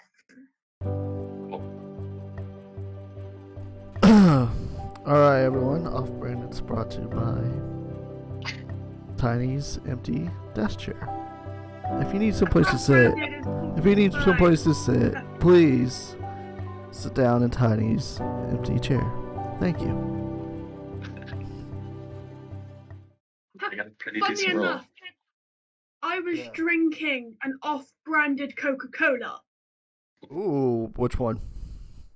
It's called Freeway Cola. Off-brand is brought to you by Freeway Cola. If you need something that tastes like cola, but exactly not cola, drink Freeway Cola. Awesome. Okay, so Christian.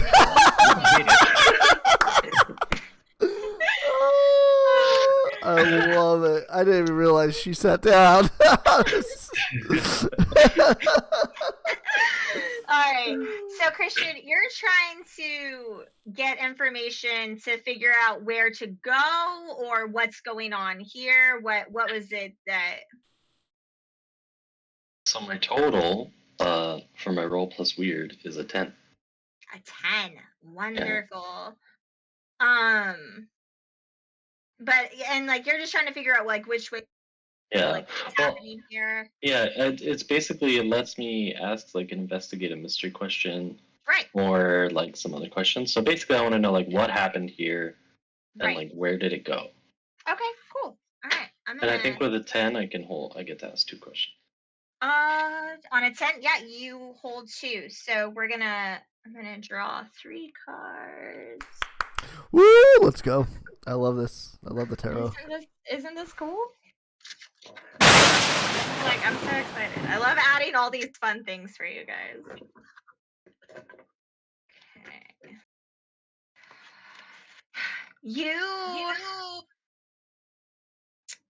You carve these symbols into the smoke, and immediately they glow and illuminate with these tarot symbols, revealing to you that there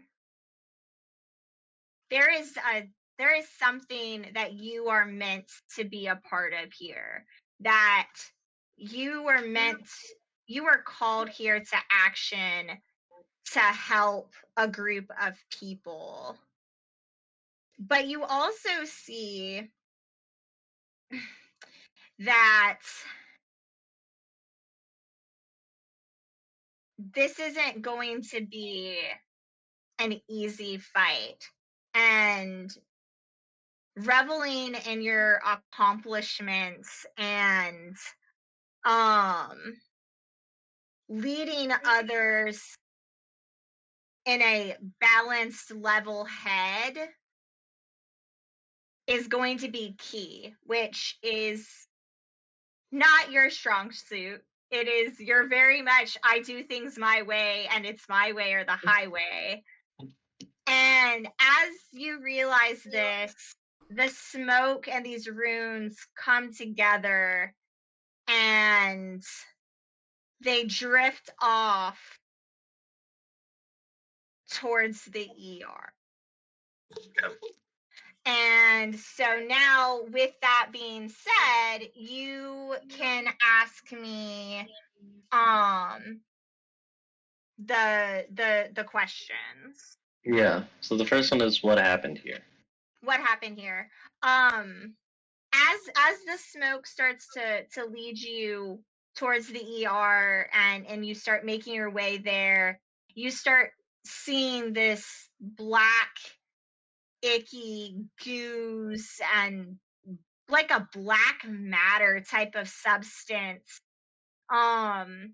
And you, knowing what you know about the dark arts, you know that this type of black matter, ectoplasm, whatever you want to call it, only manifests when a corrupted creature has been brought from the ethereal plane into our world.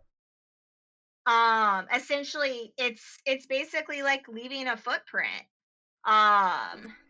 So that is what's happened here. What's your next question? My next question. Good question.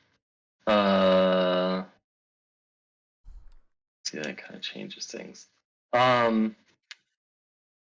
Yeah. So what can it do? From what I know about this ethereal creature, what is it capable of? I'll go ahead and give you a bonus too. Given the amount of this black matter that you're seeing, okay, have you seen The Dark Crystal? No. The movie? Okay, fuck. I've seen parts of it. I know the gist of it, but I haven't watched the whole movie. Yeah. All right. So basically, you see this shit everywhere, and you're now full on into the ER point. You know, the building is wrecked, it's trashed. And so this is my freebie to you, is that it's not just one creature. You're guessing, given the amount of this black matter that you're seeing, it's probably 5 or 6 creatures. And so yeah, that's what's going on there. Jeez. All right. So your second question, remind me again.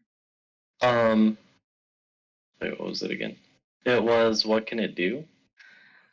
Given the fact that you can tell that there's more than one creature here,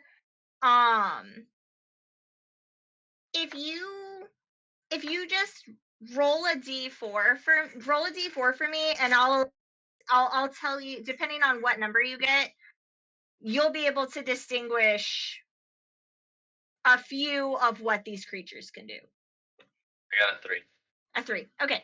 So with a 3, as you're kind of looking around and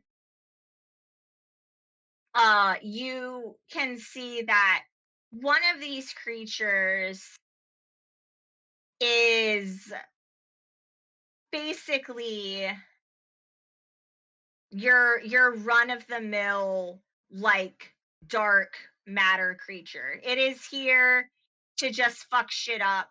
It has no real purpose other than destruction. Which is kind of what you're noticing with the state that the hospital is in. You notice with a little bit, more of an insight as you move past the waiting room and into one of the back hallways, that you're seeing like trace elements of a creature that is hell bent on consuming, like feeding, like it's here to feed. And then the last one you notice is possession. And so you are now kind of in that back hallway of the ER. There, it's kind of like that's the little rooms where they first kind of like assess you before like a doctor comes in. Past that you see like one of the nurses' stations, and then past that you see like the actual like ER rooms, not the like little triage areas that people are first administered into. And even though the alarms are going off because the lights are flashing, you can't hear anything. It's almost so quiet that you feel like your ears are.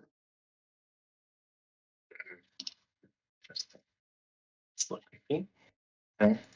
I think I'm gonna look around for stairs to go upstairs, because I'm like, she looks at the elevator and she's like, only an idiot would use the elevator in something like this, and then she starts looking for stairs.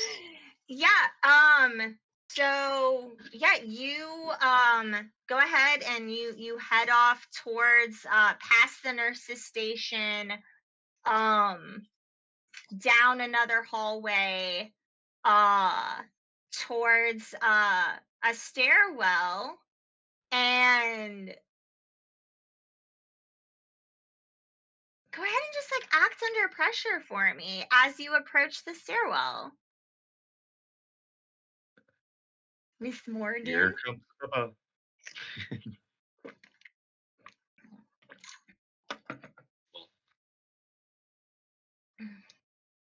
Checking after pressure.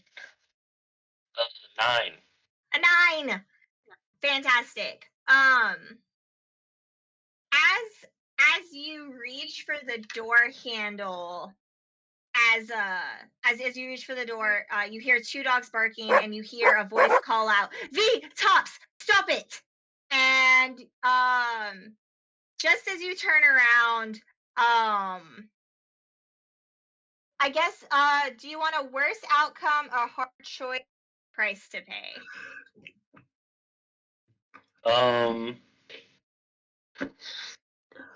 I guess a hard choice. Okay, you can either take 1 harm, or you're gonna piss somebody off. I mean, I'll piss somebody off. I'm pretty good at that. Okay. As you turn around, like instinctively, your hand just comes up and fucking you just all of a sudden clock this person that you don't know, but you do know that a second ago there were 2 dogs in front of you, and now there's a young, probably 22-year-old boy and a 22-year-old girl standing in front of you, and you just fucking clock this dude right in the face as the face of Constance is standing in front of you. And You so- pissed off the celestial being. So we're gonna head back up. We're gonna head back upstairs because we're coming to a head, guys. We're coming to a head. Tyrion Yeah. and Lucinda, you guys have started running for the door to try and help Bubba. And Bavarius, you said, are you moving towards the door with your crossbow raised, trying to see if you can get a shot? Is that what I'm to understand you're doing? Yep, that's correct. Okay. So Lucinda and Tyrion, as you guys tear off full speed, Bavarius is like running behind you, but at a little bit of a slower pace because he's trying to catch an angle. You see Bubba on the ground, and an inky black tentacle, not like the one that shot through the elevator, but almost like a tentacle that's a solid and a liquid at the same time, wrapped around Bubba's leg as it starts to pull him back through the doorway. That's what you and Tyrion see. Bubba, you're yelling at them for help.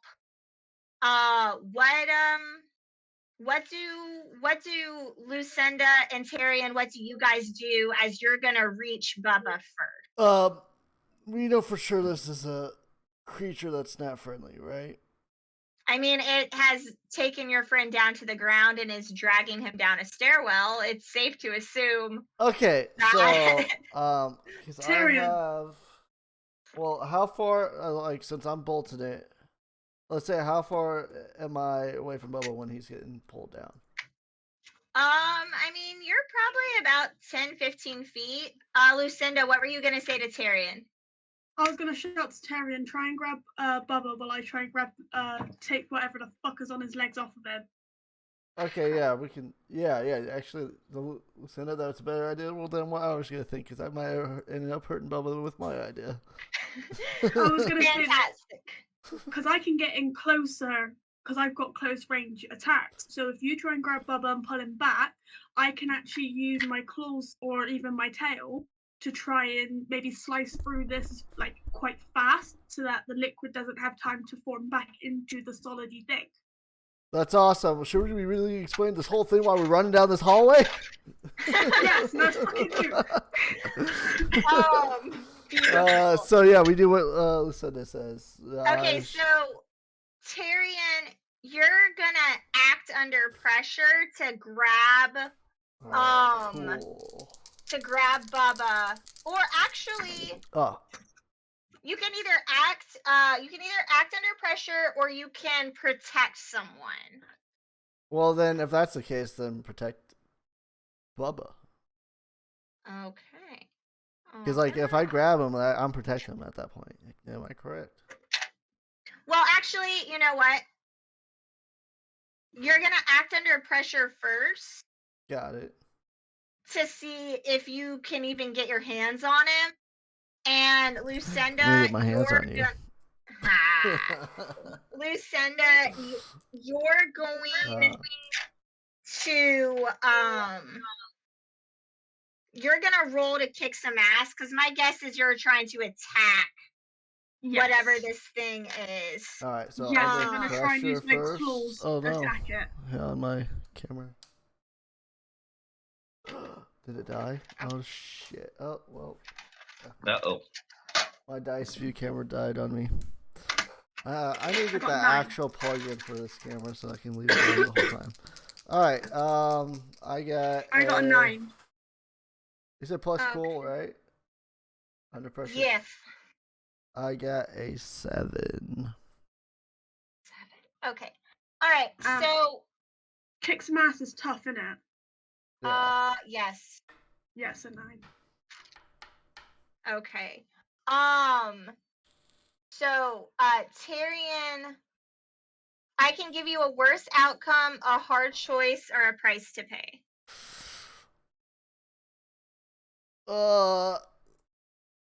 Bring on the price to pay.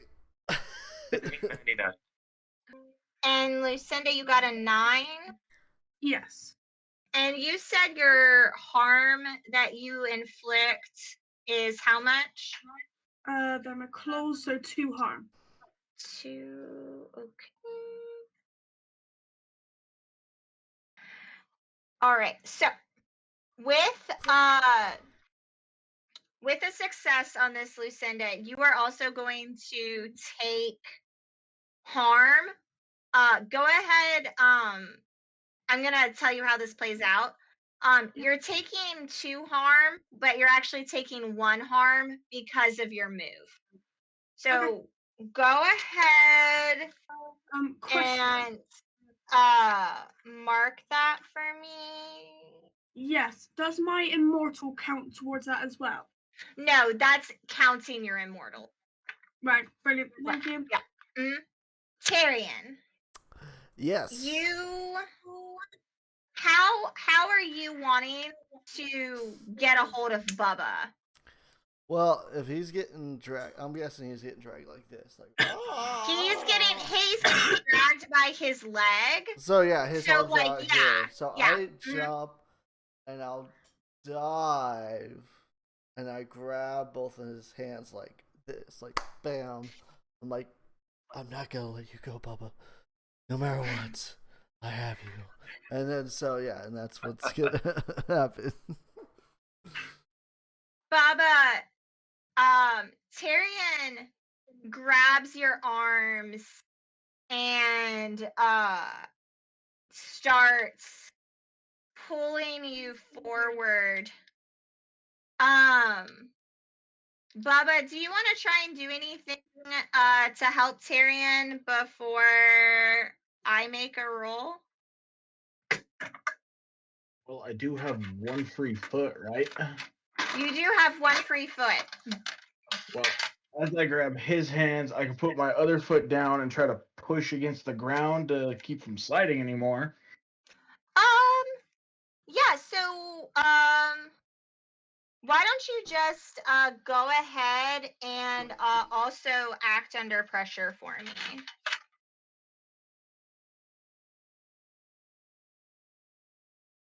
That's 4, 5, 6, 7, 8, 9, 10. 10. Yeah, Damn, you're a strong, sturdy guy, and like you're lean, you're cut, and you've got fucking thighs for days. So like you're able to, even though you're being pulled down these stairs, you're able to get yourself in a good position to like at least get 1 foot braced up against like the frame of the door before you're pulled too far back into the stairwell. Lucinda, you jump and leap forward to try and rip whatever this solid liquid tentacle thing is, and as your demon claws cut through it,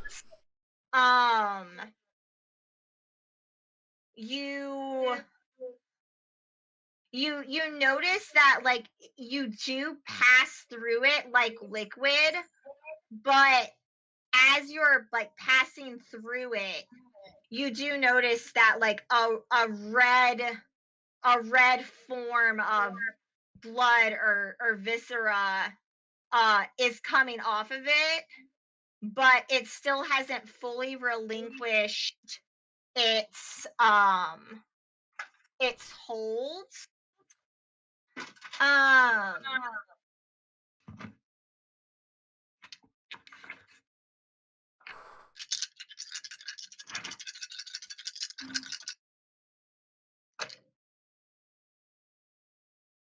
Oh no. Oh, that's a Oh, I good. don't like that. Oh no, Oh, no. is that oh no for her or oh no for us? I'm fucked. I'm dead. Sorry, guys. I'll see you later, Christine. It was fun playing with you. Go on, tell me how much damage I take. Tell me what happened. Tell me if something fucking consumes me. Go on. I know you want to. What the fuck is killing me now?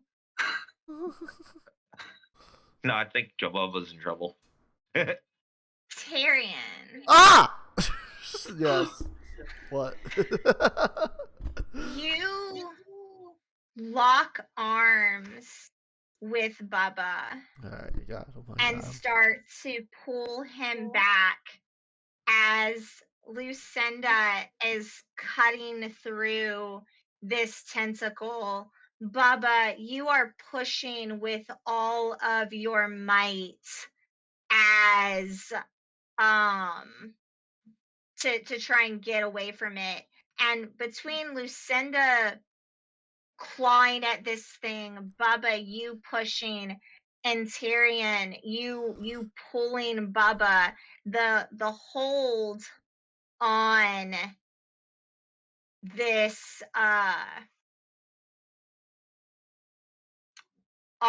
that this creature has on Bubba is starting to slip. But Tyrion, all of a sudden, you are you're in a flashback Oh my God. to that place that 14 took you. Oh fuck. Okay. The beach with the purple crystal mountains Yes. and the inky black iridescent waves rolling in.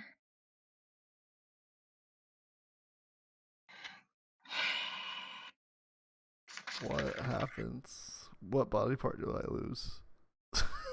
A flash of light comes down from the sky, and one of those purple crystal-like structures shoots up, basically like right beside you.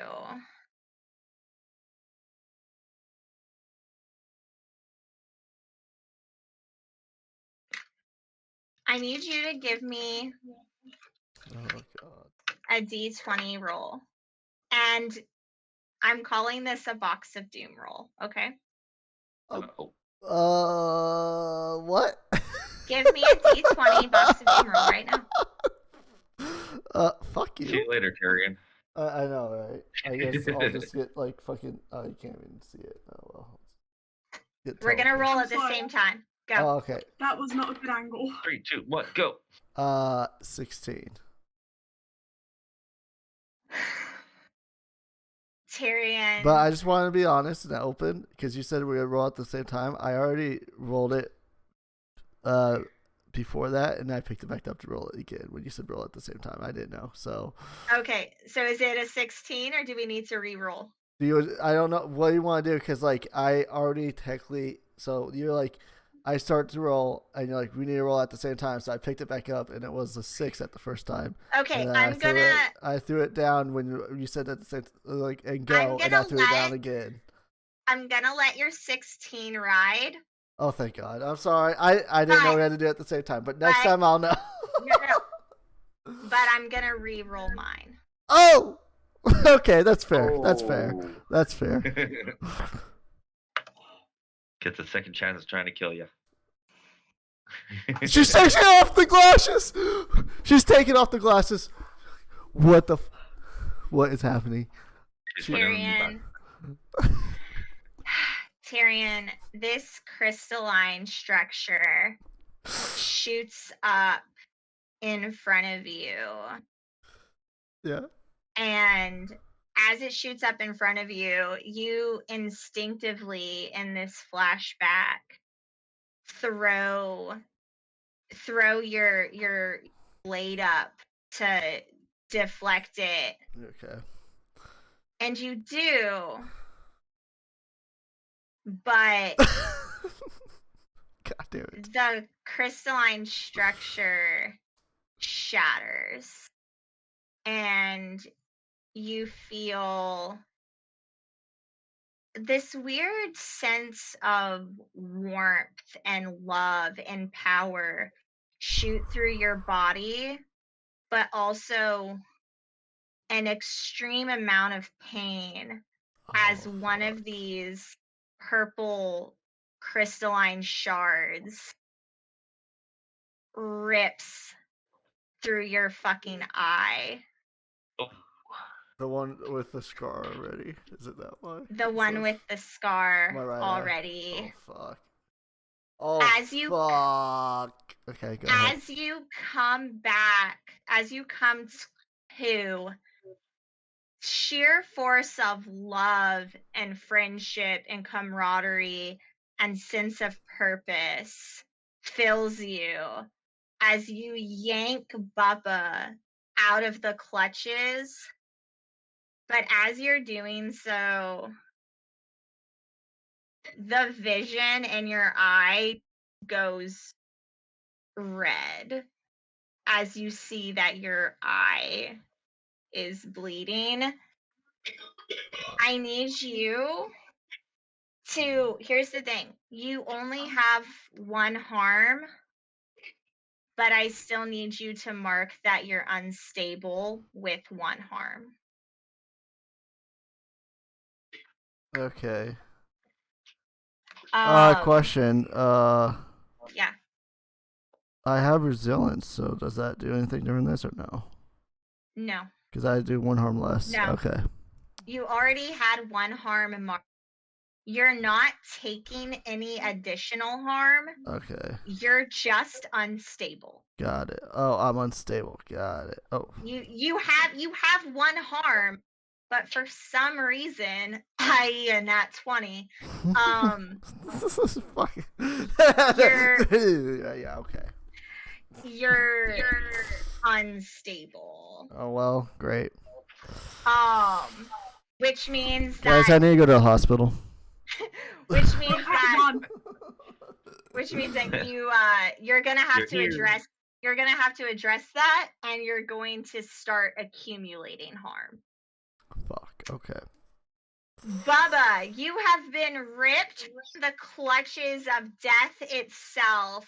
This black tentacle almost feels like it screams out and recoils from pain as this superhuman-like power courses through your body from Tyrion. Lucinda, as your claws have swiped through it, you notice that the tentacle is letting go and receding. Bubba, what do you do now that you've been pulled from the clutches of death itself?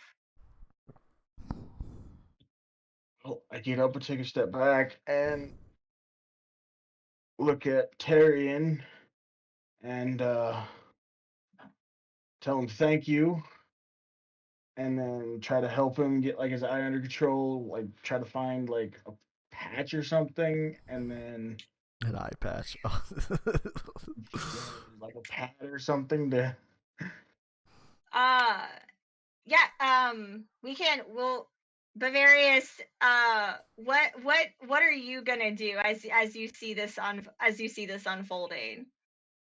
Because here's the thing, none of you guys saw what Wild saw.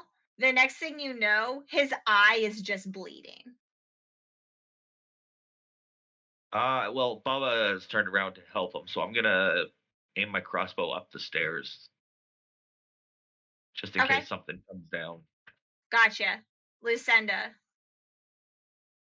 At this point, I want to find out what this creature is, and I want to eliminate it before it can do any more damage to us or anyone on the way. So, I would like to shout out to Bubba and tell him to take Tyrion and go and find something that'll help him, get Right. something to help his eye. And I tell Bavarius to get his ass with me. We're gonna go find this fucker. Fantastic. So Lucinda, be careful. Lucinda, you and Bavarius are gonna take off down the stairs. Bavarius, you essentially have a ready to action. We're gonna resolve. We need to resolve Tyrion's eye, and then the two of you are gonna take this thing on. So Bubba, I take it that you're just gonna like run off towards like one of the patient rooms or the nurse's station to try and find something for Tyrion. I was gonna take him with me, but yeah. Yeah, okay. Yeah, so to walk me through what you do. Tyrion, you're on lane. This is the worst pain you have ever felt in your fucking life. Well, I would pick Tyrion up, like wrap my arm around his waist and help him. We'd limp to the closest room, because most of them have stuff to take care of, stuff like that, I guess. And make sure those two have got what they needed and make sure they're all good. And we'd get to one of those rooms and sit him down and find the stuff in one of the cabinets or whatever and Yeah, so patching him Bubba, up. you carry Tyrion off to the closest patient room, and do me a favor, take your 2d4, which are your little pyramids, and roll those for me. Okay. I'm gonna pick them up. These ones, right? Yes. You want both of them? Yep. Roll both. I don't feel like normal dice. Snake God. eyes. Oh God. Bubba, you are scrummaging around in this patient room trying to find something to stop the bleeding, and pretty much like you find like the bare essentials. You basically find like a piece of gauze and some tape. Yeah, why don't you guys kind of play this out for me? Tyrion sitting there Bubba, on the edge of the bed. Can you please hurry up, Bubba? It hurts. Can you find some pain medication too while you're at it? I found this gauze and this tape. I'm gonna take the gauze and like here. You're gonna have to move your hand so I can stick this on your eye. Okay. And then hold this on there. Okay. Yeah. Hold that on there. I'm gonna take the tape and like tape it kind of like the strap for one of those eye patches. For now. As much as I wanted to be a pirate, I did not have this in mind. Well, it'll hold the bleeding off for a little bit now. I'm gonna run over here to this cabinet and try to find something like medical related. Find me that good stuff. None of that cheap shit. All right. Tylenol. What? Advil, Tylenol. Stronger. Penicillin. It hurts so bad, Bubba. Please, stronger. Bubba, give me a D20 roll to see if you can find some pain medication. D20. For the love of God, find something. Not morphine. We need him in some sort of condition that he can move. Let's not forget he was the one that hit the close button on the elevator. That would be an 8. I know I can't hear you And- right now, but I and- can hear you. An 8. Yeah. Oh God. It's like one Tylenol tablet. Yeah, Bubba, you pretty much, Here's yeah, a- like you find you. Oh, you cut out. Did I cut out? You cut out. Yeah, you Oh, repeat that. Yeah, Bubba, you find some basically like some like prescription grade ibuprofen. Still is like not super fucking strong. You kind of crush it in your fist and hand it to Wild, and Wild, you now have some crushed up ibuprofen to kind of help you out. This is not gonna do much, just so you know. So I just take the crush up ibuprofen in my hand and I just lick it up.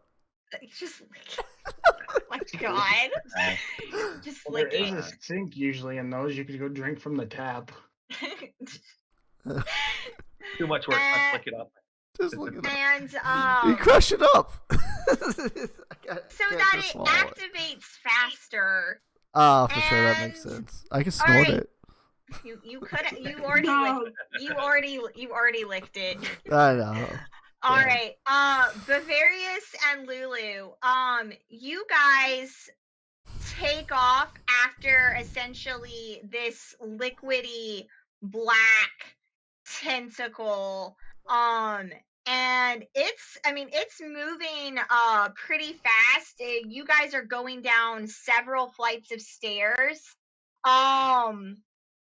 Go ahead and the both of you act under pressure for me. But as we run down the stairs, I just say, Bavarius, prepare for some tentacle.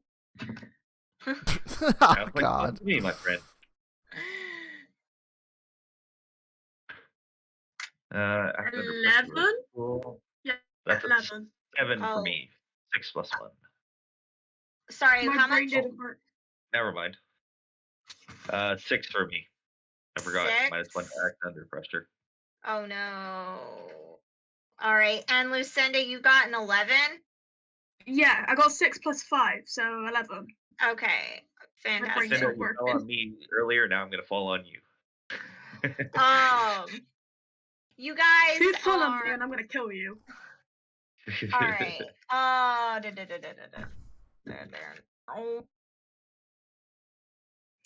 So basically, what I'm gonna do here is I'm gonna split the difference between your roll.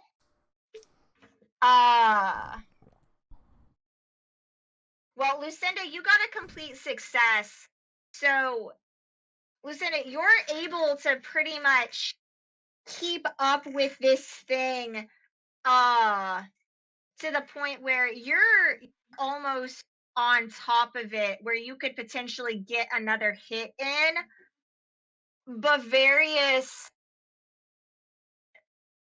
you full on do start to like lose your footing and fall down the stairs.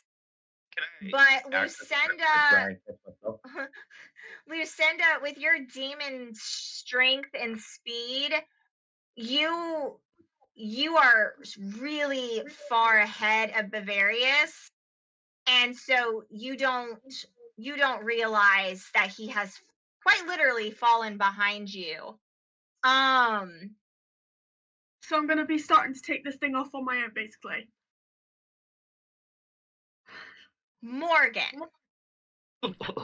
Lucinda, I'll catch up. Morgan, you have just clocked a stranger and have been reunited with one of your old mentors, Miss Constance. who you know to be pretty much Professor Peppy's like right-hand woman. She helps him run the bar. She's an incredibly gifted psychic medium and has some of the best equipment when it comes to researching, studying, and hunting the paranormal.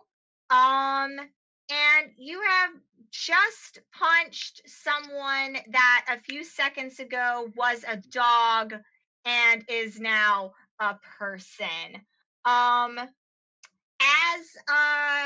this individual kind of comes to the other young person who was also a dog and who is now a young girl, she kind of like helps him up, and they kind of just look at you, and he turns to you and is like, if the fucking world wasn't going to shit right now, I'd beat your ass for that.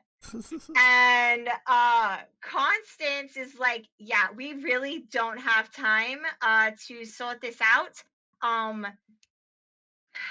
Morgan, this is V and Tops. They are shapeshifters. No, you can't hunt them. They are our friends. And we need to get up the stairs right now.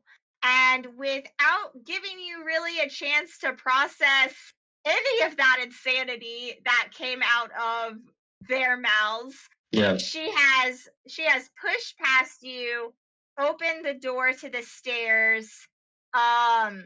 These two youngsters that you now know to be named V and Tops give you a very, very dirty glare, shift back into their dog form, and they start running up the stairs. What do you do?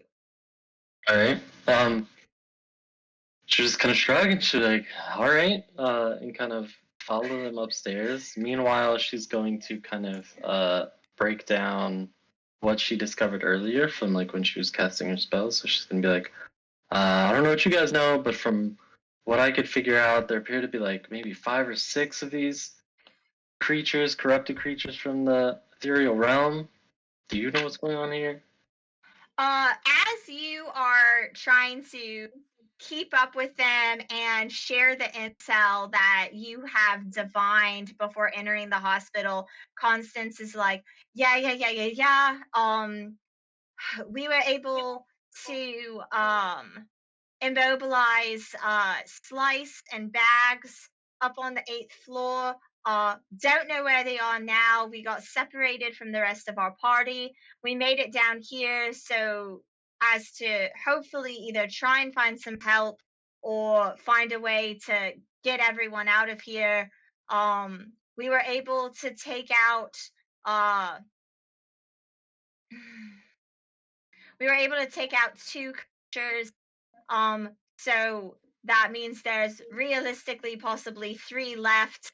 And as these words come out of her mouth, a ginormous fucking black inky tentacle is standing before you, and attached to it is,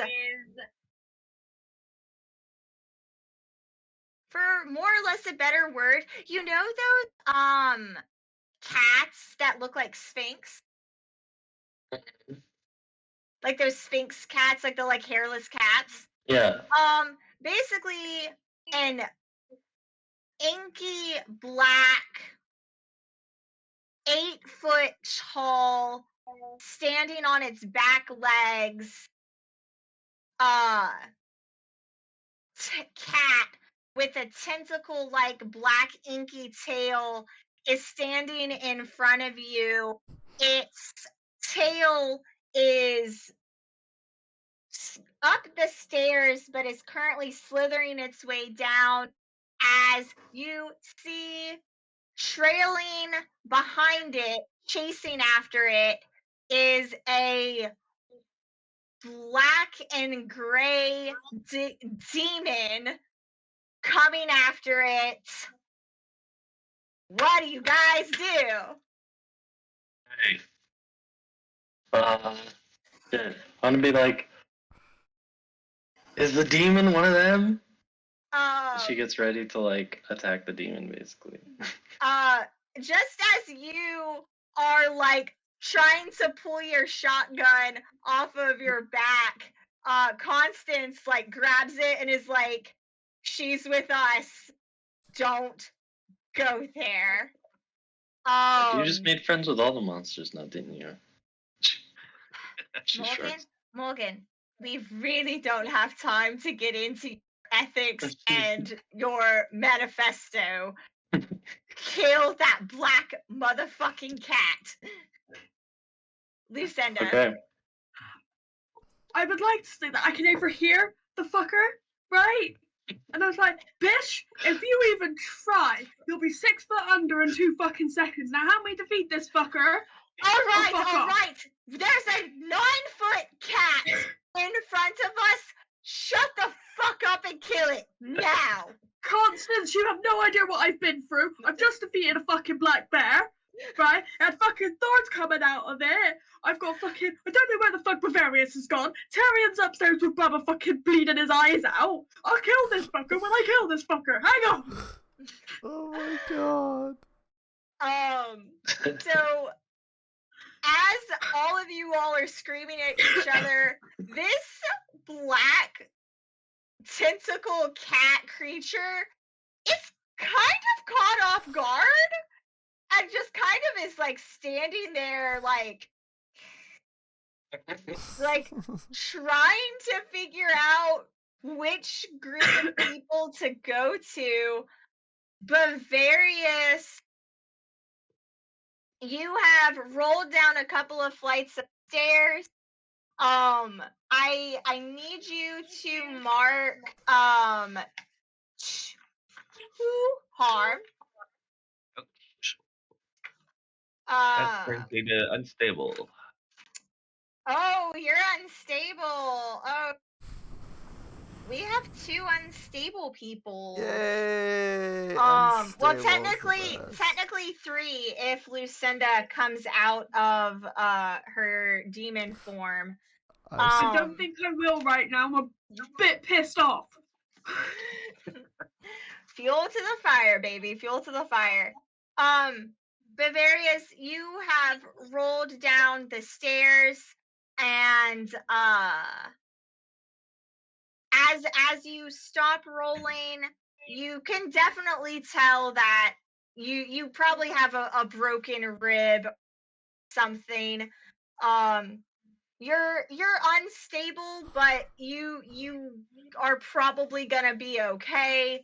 As you kind of come to, you hear all this yelling coming from the bottom of the stairwell, and I guess you're gonna try and hobble down there. If I'm able to, yes. Definitely. Yeah, you're able to make it down the rest of not the rest of the way, but you're able to get down another landing or 2 where you kind of have almost like when you watch like spy movies and there's always a stairwell chase and like the person like looks down and they can kind of see.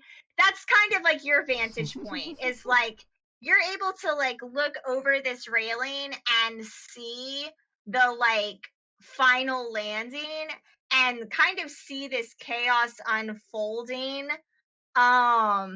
What do you do?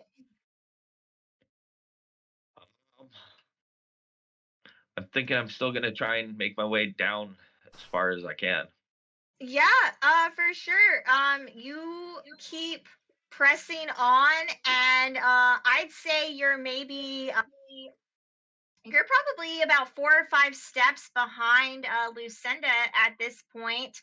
At this point, upon realizing that another individual scene, this creature kind of goes back into attack mode and has kind of snapped out of its confusion, and Everybody in the stairwell, roll to act under pressure. While this is Then all that's- happening, I just looked at Bubba. I was like, I feel like we should be going somewhere, but I don't know what to do right now. I'm just too hurt.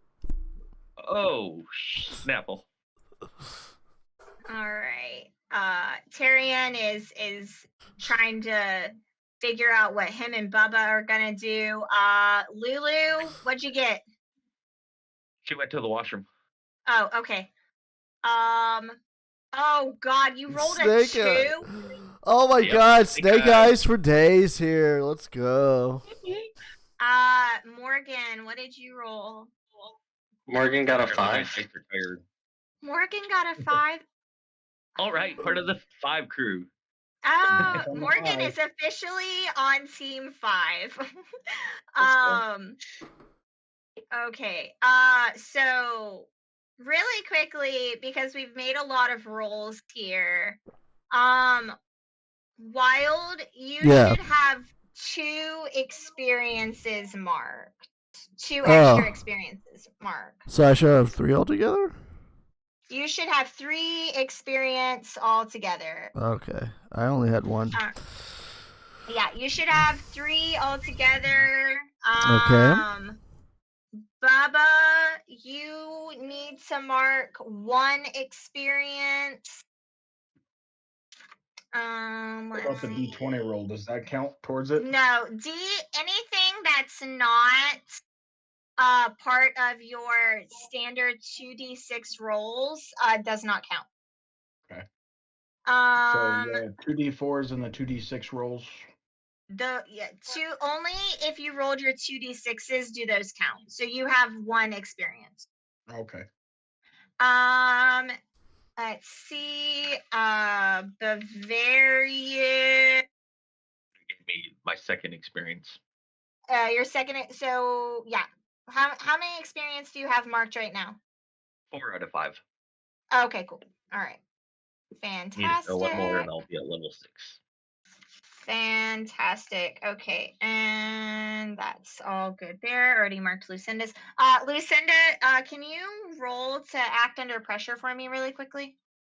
I can, my dear. Save me, Lucinda. I rolled nat ones. Oh, Snake you dumbass. Right, so that's 6, and that's a 4. So 10? 10. Okay.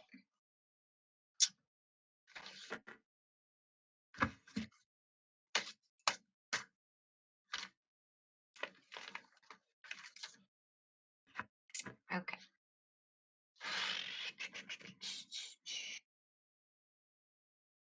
For harm roll, Snake Eyes. Ooh, this is not good for me. Okay. If you die, I'm gonna kill you. So, Lucinda, you see more like tails start to branch off of this cat. Actually, hold on 1 second.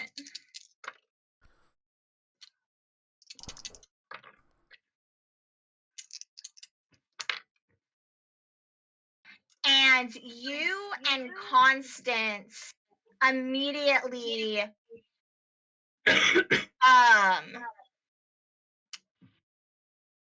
Constance pushes V and Tops out of the way as her hand starts to glow and basically like power pushes them out of the way. Your tail wraps around Bavarius just in time to lift him out of the reach of one of these tentacles. But in doing so, Lucinda, it does apply a little bit too much pressure to Bavarius, and given that he's already had the wind knocked out of him, Bavarius, you're not gonna take harm, but you are currently unconscious, and Suck a little Morgan, bit of blood. Morgan, you are knocked backwards. You are knocked backwards by one of these tentacles before you're able to really get a shot off on it. And go ahead and mark 2 harm.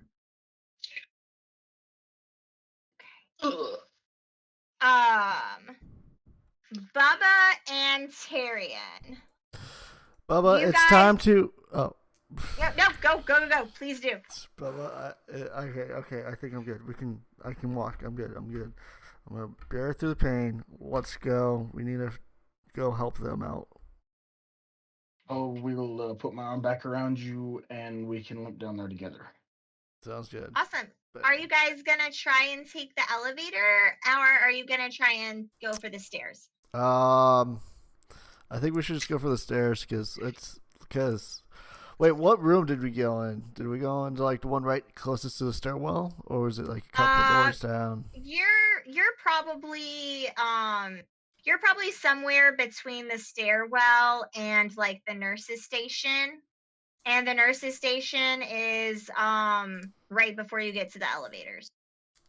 All right, so 50-50. Yeah. So okay, Bubba, let's just get on the elevator and go if we can. We're going all the way down, or Yeah, I feel like by this time we've been sitting here for a minute. You were trying to clean up my blood. I appreciate you, but I think we should like go all the way down and try to see what's going on. All right, let's go. I'll help you to the elevator. We should All go. right. We should go keep an eye out for them. Oh. If I was there, I would stab you.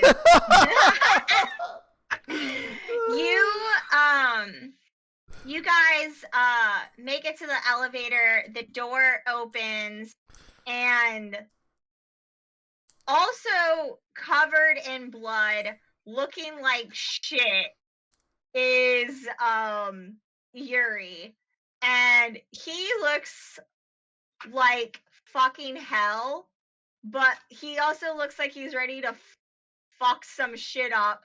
He's got a fucking shotgun. He's got like what looks like some fucking like katanas like strapped to his back, and he's like, what the fuck happens to your it doesn't matter what the fuck happens to your I don't fucking care. Get in this fucking elevator right now. He pretty much grabs the both of you by like your shirts with like one hand, yanks you guys into the elevator, and just punches the shit out of the fucking elevator box, opens up the little like wiring mechanic, and just cuts the cords, and the elevator just starts to fucking drop. Oh, damn! No nice elevator music this time. No nice. I mean, no, the elevator music is definitely playing, but it's giving a weird ambiance to the situation as you are in an elevator, pretty much free falling. I put my left hand on the rails. I was like, let's go. Bubba, what's your reaction to all of this? Well, fuck me running. Let's go. Let's go. As y'all's elevator is like dropping very fastly, Yuri is just sitting there like watching the numbers go down really quickly, and right before it gets to E, he grabs the cords again and yanks them out. The elevator comes to a stop. Ding! And the doors open. And as soon as the doors open on the emergency floor level, you hear chaos going on in the stairwell. The door is open. All you see is a black mass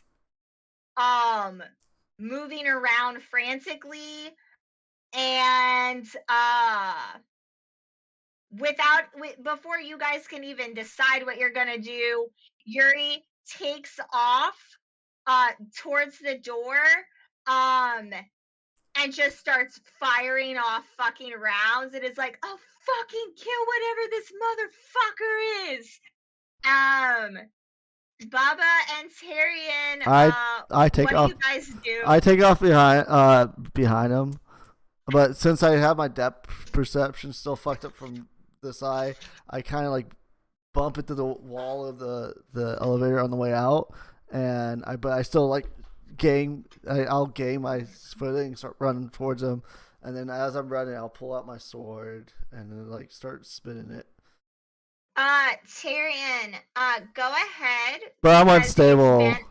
Go ahead because it's been a little while. I need you 2 more harm. 2 more harm. I was 2 more joking. harm. So 3 altogether. You have 3 harm altogether, and God. you're still I'm technically unstable. Oh fuck! Well, wait. So didn't patch myself up good enough then, huh? No, Bubba rolled a 2 and a 4. A 2 and an 8. Sorry, he rolled a 2 and an 8. And I don't have any kind of medicine, right? Oh, divine help. Let's see here. Where is your?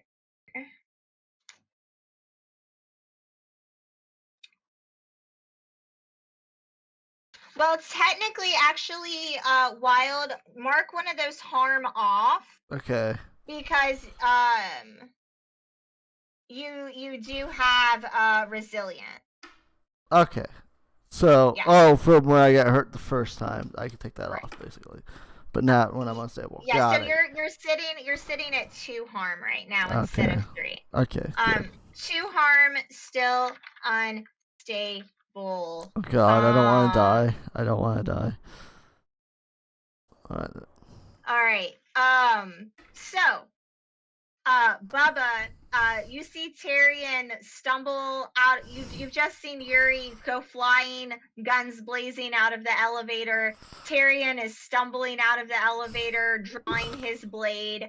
Bubba, what do you do in this moment as you guys have now arrived in the emergency room?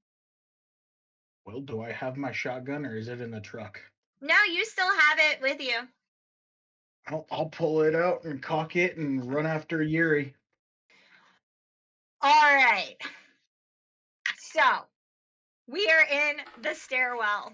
We have our team of heroes together all at once. Finally. It's good to be back together, y'all. I miss you all.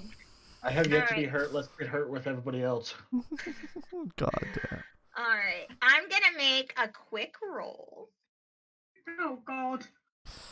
Well, Bubba's going to be unstable. Everyone's unstable except for... Who the fuck is this person?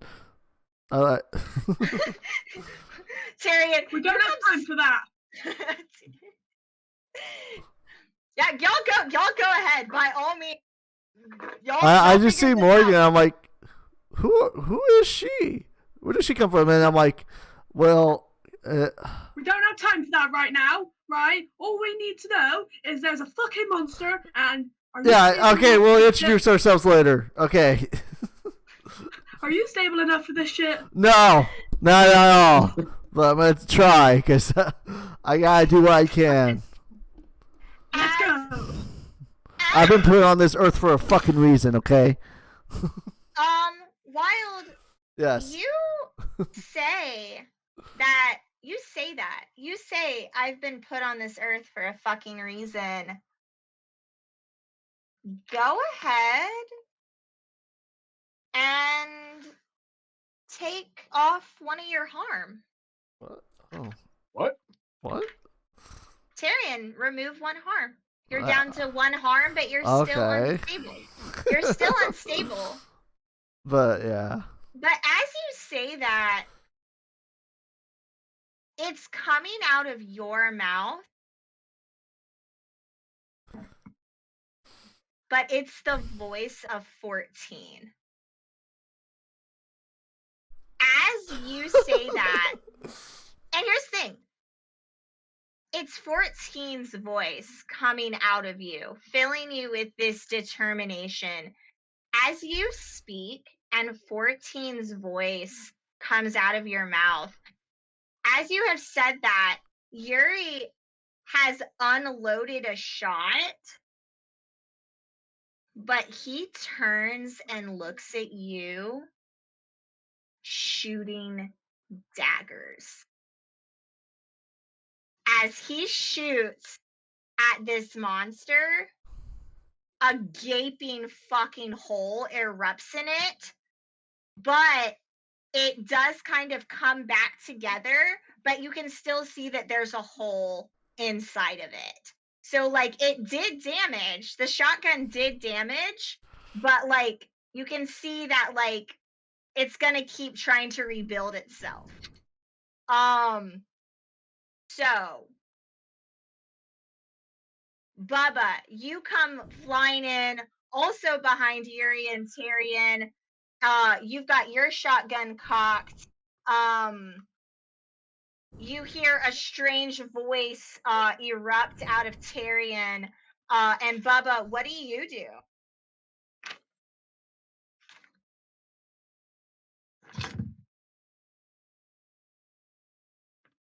Bubba?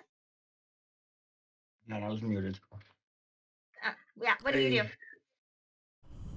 I pull down and take a shot as well. And Where are you aiming? head. Okay. Yeah, go ahead and keep telling me what you're telling me, and then I'll make.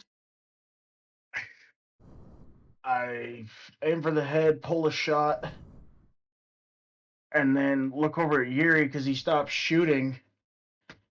And like, what just happened? Yeah, roll to kick some ass. And +2. Yeah. Die.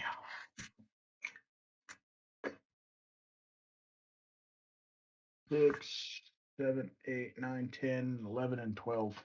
God Jesus damn, Bubba. Christ.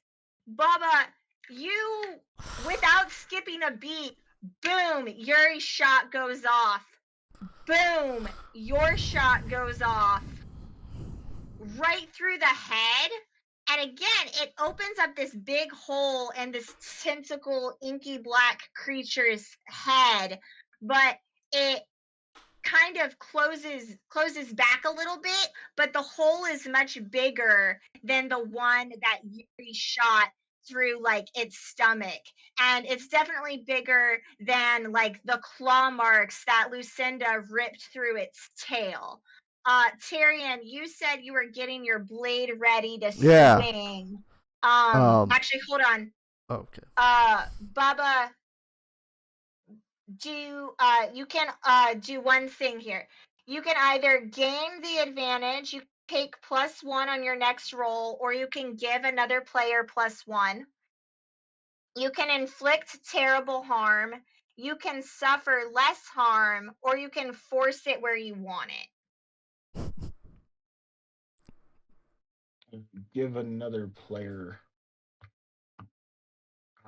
an extra roll. Is that what you said? They just get +1 to their next roll. Yeah, that. Who are you gonna give it to?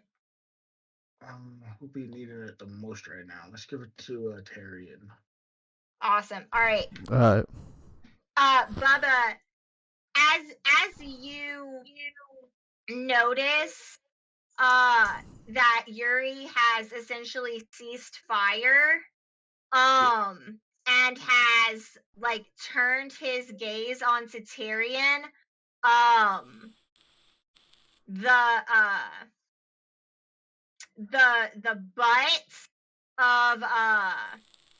the butt of your shotgun, as you're caught off guard, clips you for 1 harm. Tyrion. Yes. Blade drawn, So here's how we're gonna resolve this. Bubba just gave you +1 to your Yes. next roll.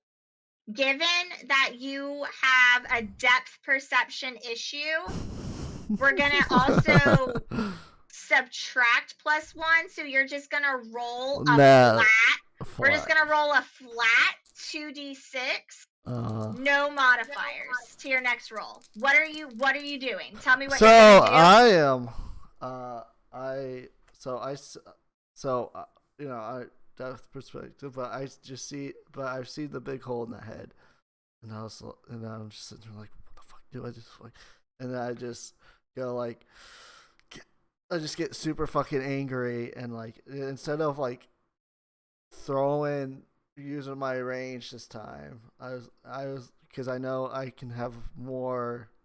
It does more damage if I actually use my full thrust. So I just fully like stumbly thrust like as much as I can straight into on the top of the head, like a jump in top of the head into, and like slice it down like that. Once again, you I've like come up with all these crazy ass fucking moves. I know. Once again, you feel this insane sense of power radiating through you, and you don't get mad very often. And even when you do get mad, you don't feel like this.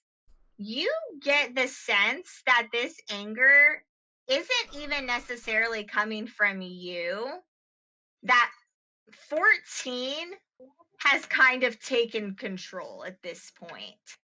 And just give me 2d6 to kick some ass. No modifiers, no nothing, just a flat 2d6. Alright. Ah! Okay, I got an 8. Fantastic. That's still a success. I had to do my yell. You are able to get right up into this fucking thing's head where damage was just dealt, and your whole fucking hand, blade and all, goes like piercing through it as you yank it back out. As you pull it back out, some of that black matter kind of like burns your hand. And don't ignore this, but take another harm. Oh, okay. So what is your harm at now? 2? 2? Yeah. Okay. Tyrion, what did I say your experience level was at right now? 3. 3, okay. I'm like marking a bunch of, things off for you guys. Bavarius. What's up? As the words "I came here for a reason" come out of Tyrion's mouth in the voice of 14, something stirs in you because you're unconscious right now. Bavarius, I would like for you to roll less weird for me. Less.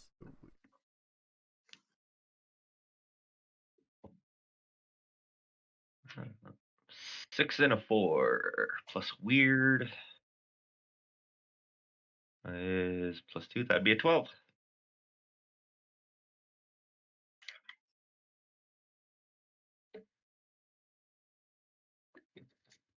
Okay, so I'm just gonna tell you this right now. You needed to roll a 10 or higher. Woo! Thank God. A fucking ray of light. As all of this is going on, wild utters those words, as he utters those words and goes in for this attack, a ray of light just like glows off of you, and it's almost like a fucking starburst fucking explosion. It like erupts in the room as you just start to glow. I want you to erase all of your harm. You are no longer unstable. God damn. Let's go. But before you come out of unconsciousness, you have a vision. And standing before you is someone you've never met, someone you've never seen, you've only ever heard of. You've only ever heard of the divine that your sect is so hung up on. And standing before you is 14. And she looks at you and she says,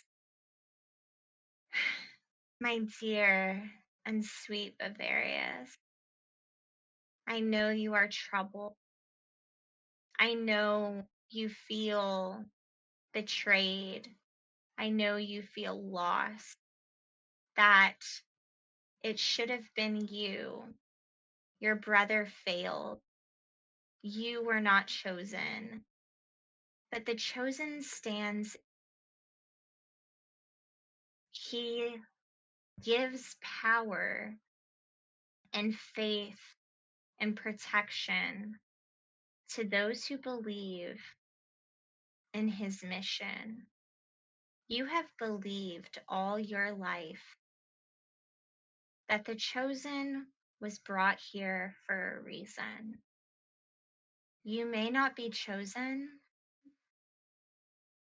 in the sense that he was, but I have chosen you. I have chosen you for a purpose. Protect him, please. If you truly believe, if you truly wish to save your mother, to protect this world, and fulfill all of those dreams you had as a young boy that have been out of your grasp, trust in me and trust in Tyrion." And as she says this, as she finishes what she's saying, she reaches out, touches you, and your Heaven's Gate crossbow glows. And as it glows, it shifts and transforms and is now the Chosen's Gate crossbow. And it can do like an extra +1 damage. That's the mechanic. And you come to, and you are now awake. Lucinda, as Bavarius is illuminated with light, you basically, this is holy power. Your tail immediately lets go of Bavarius. Oh, yeah. I don't do with that shit. It is incredibly powerful. Lucinda, you Yes, ma'am? shift back into your human form, but you're fully healed. Love you, Bavarius. Passing And the healing this- power on. I have the this power. This is concerning for you Oh, I'm because concerned. holy power should instantly kill you. Yeah, Oh. I'm a fucking demon. Yeah. Quick question, Tiny. Yeah. My one permanent harm has that been healed as well? Yep. Perfect, thank you. Yep. You are fully healed by the grace of 14. Morgan, Bavarius, I both love and hate you right now. but Lucinda, I will say this. You do fall to the ground and are kind of just in shock. Like you can't really move. Morgan, a whole bunch of crazy shit just happened. There's a gaping ass creature. It is clinging to life. Insanity just ensued. Morgan, what do you do? Yeah. Okay. I'm gonna look at Yuri and be like, oh shit, Yuri, finally, like, glad you're alive. He doesn't even like register you because he is still just shooting daggers glare at Tyrion.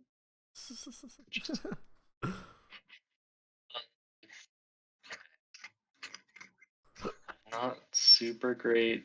Does it look like I would need to do a lot of damage to take this thing out, or would just like No. one harm be enough? No, because as soon as that Cut out. exploded across the room, it also took that, essentially it just took radiant damage, for lack of a better term. So yeah, you have a beat here where like it's pretty much done. There you go. In that case, instead of the shotgun, I am going to actually. Ooh, okay. I'll see if you'll allow this flavor. Basically, I want to. The move is gonna be. I want to use magic to cause harm. Okay. So I think the maximum it can only do one harm, but I want to take out my athame, the knife, and kind of like slide it, like kind of scrape it along the shotgun to like charge the shotgun with like magic, and then use like a magic bullet basically. Instead of Okay, so here. Hot. Okay. I'm here for this. Okay. Here's what we're gonna do.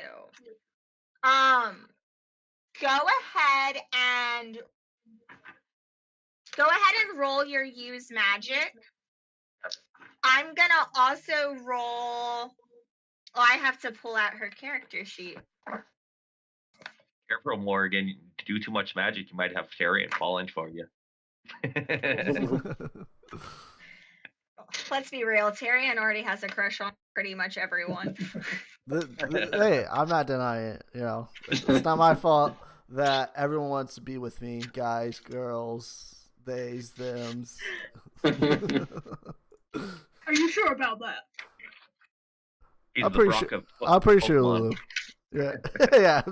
Okay. Okay. So, Morgan, here's what's gonna happen. I'm gonna also essentially roll a contested use magic. Okay. Okay. And then we're gonna do another roll. So go ahead and roll your use magic. Yeah, I did. It's not great. I got a 6 total. Okay, so that's an immediate failure. You can either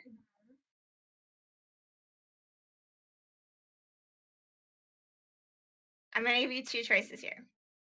You can either have it be a failure and it will be bad,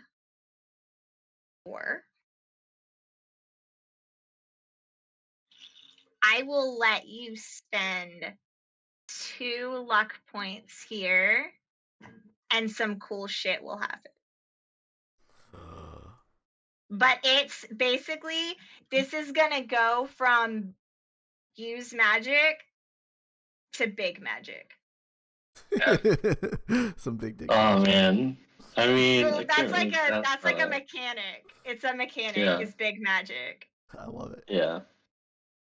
Yeah. But it's gonna cost you. Yeah. I will. I'll use the 2 luck and do the big Fuck magic. yes! I'm so glad. I'm so glad. It's gonna be fucking great. Okay.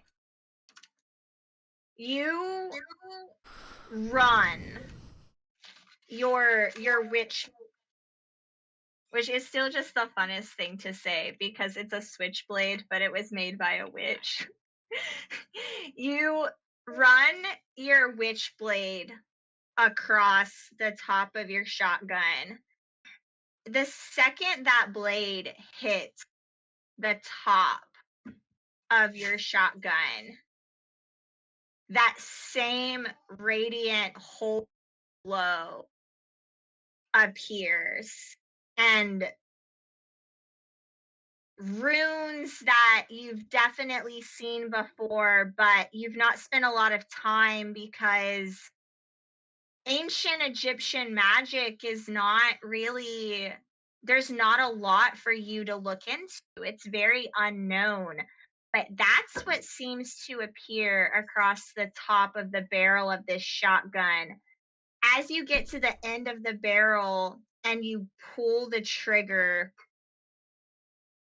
just almost like a golden bolt of light erupts out of it. And as it starts to erupt out of it, this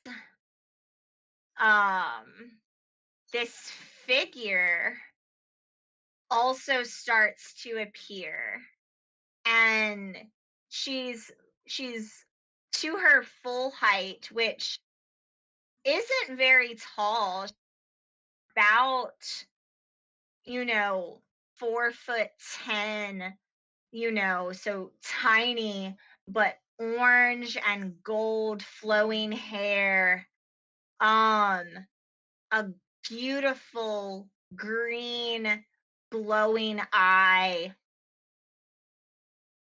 another silver eye patch across the other, and a fencing sword just swoops across, and just this creature disintegrates. God damn.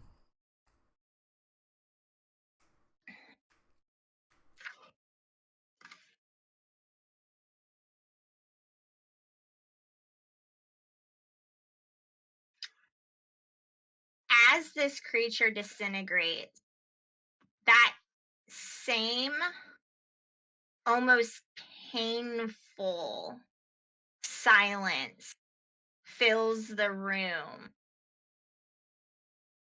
And basically everything is like frozen except for you and this now ethereal looking woman. Her fencing sword down at her side, her back to you. She kind of cocks her head to the side and she says, "This is a courtesy. Be careful what you mess with next time." And all of you wake up in a beautiful, beautiful study. Tarian, you are propped up on a gorgeous red velvet chase lounge. Lucinda, you are curled up in a big brown leather armchair next to the fire. Bavarius, you and Yuri are slumped up against a couch sitting on the floor. Bubba, you're passed out on that same couch that they're leaning up against. And Morgan, you're sitting on the floor, next to the fireplace with these two dogs curled up beside you as Constance and Professor Peppy enter the room and say, "There's no time to rest. We have work to do." And with that, we're gonna end right there, guys. Goddamn. That's fun.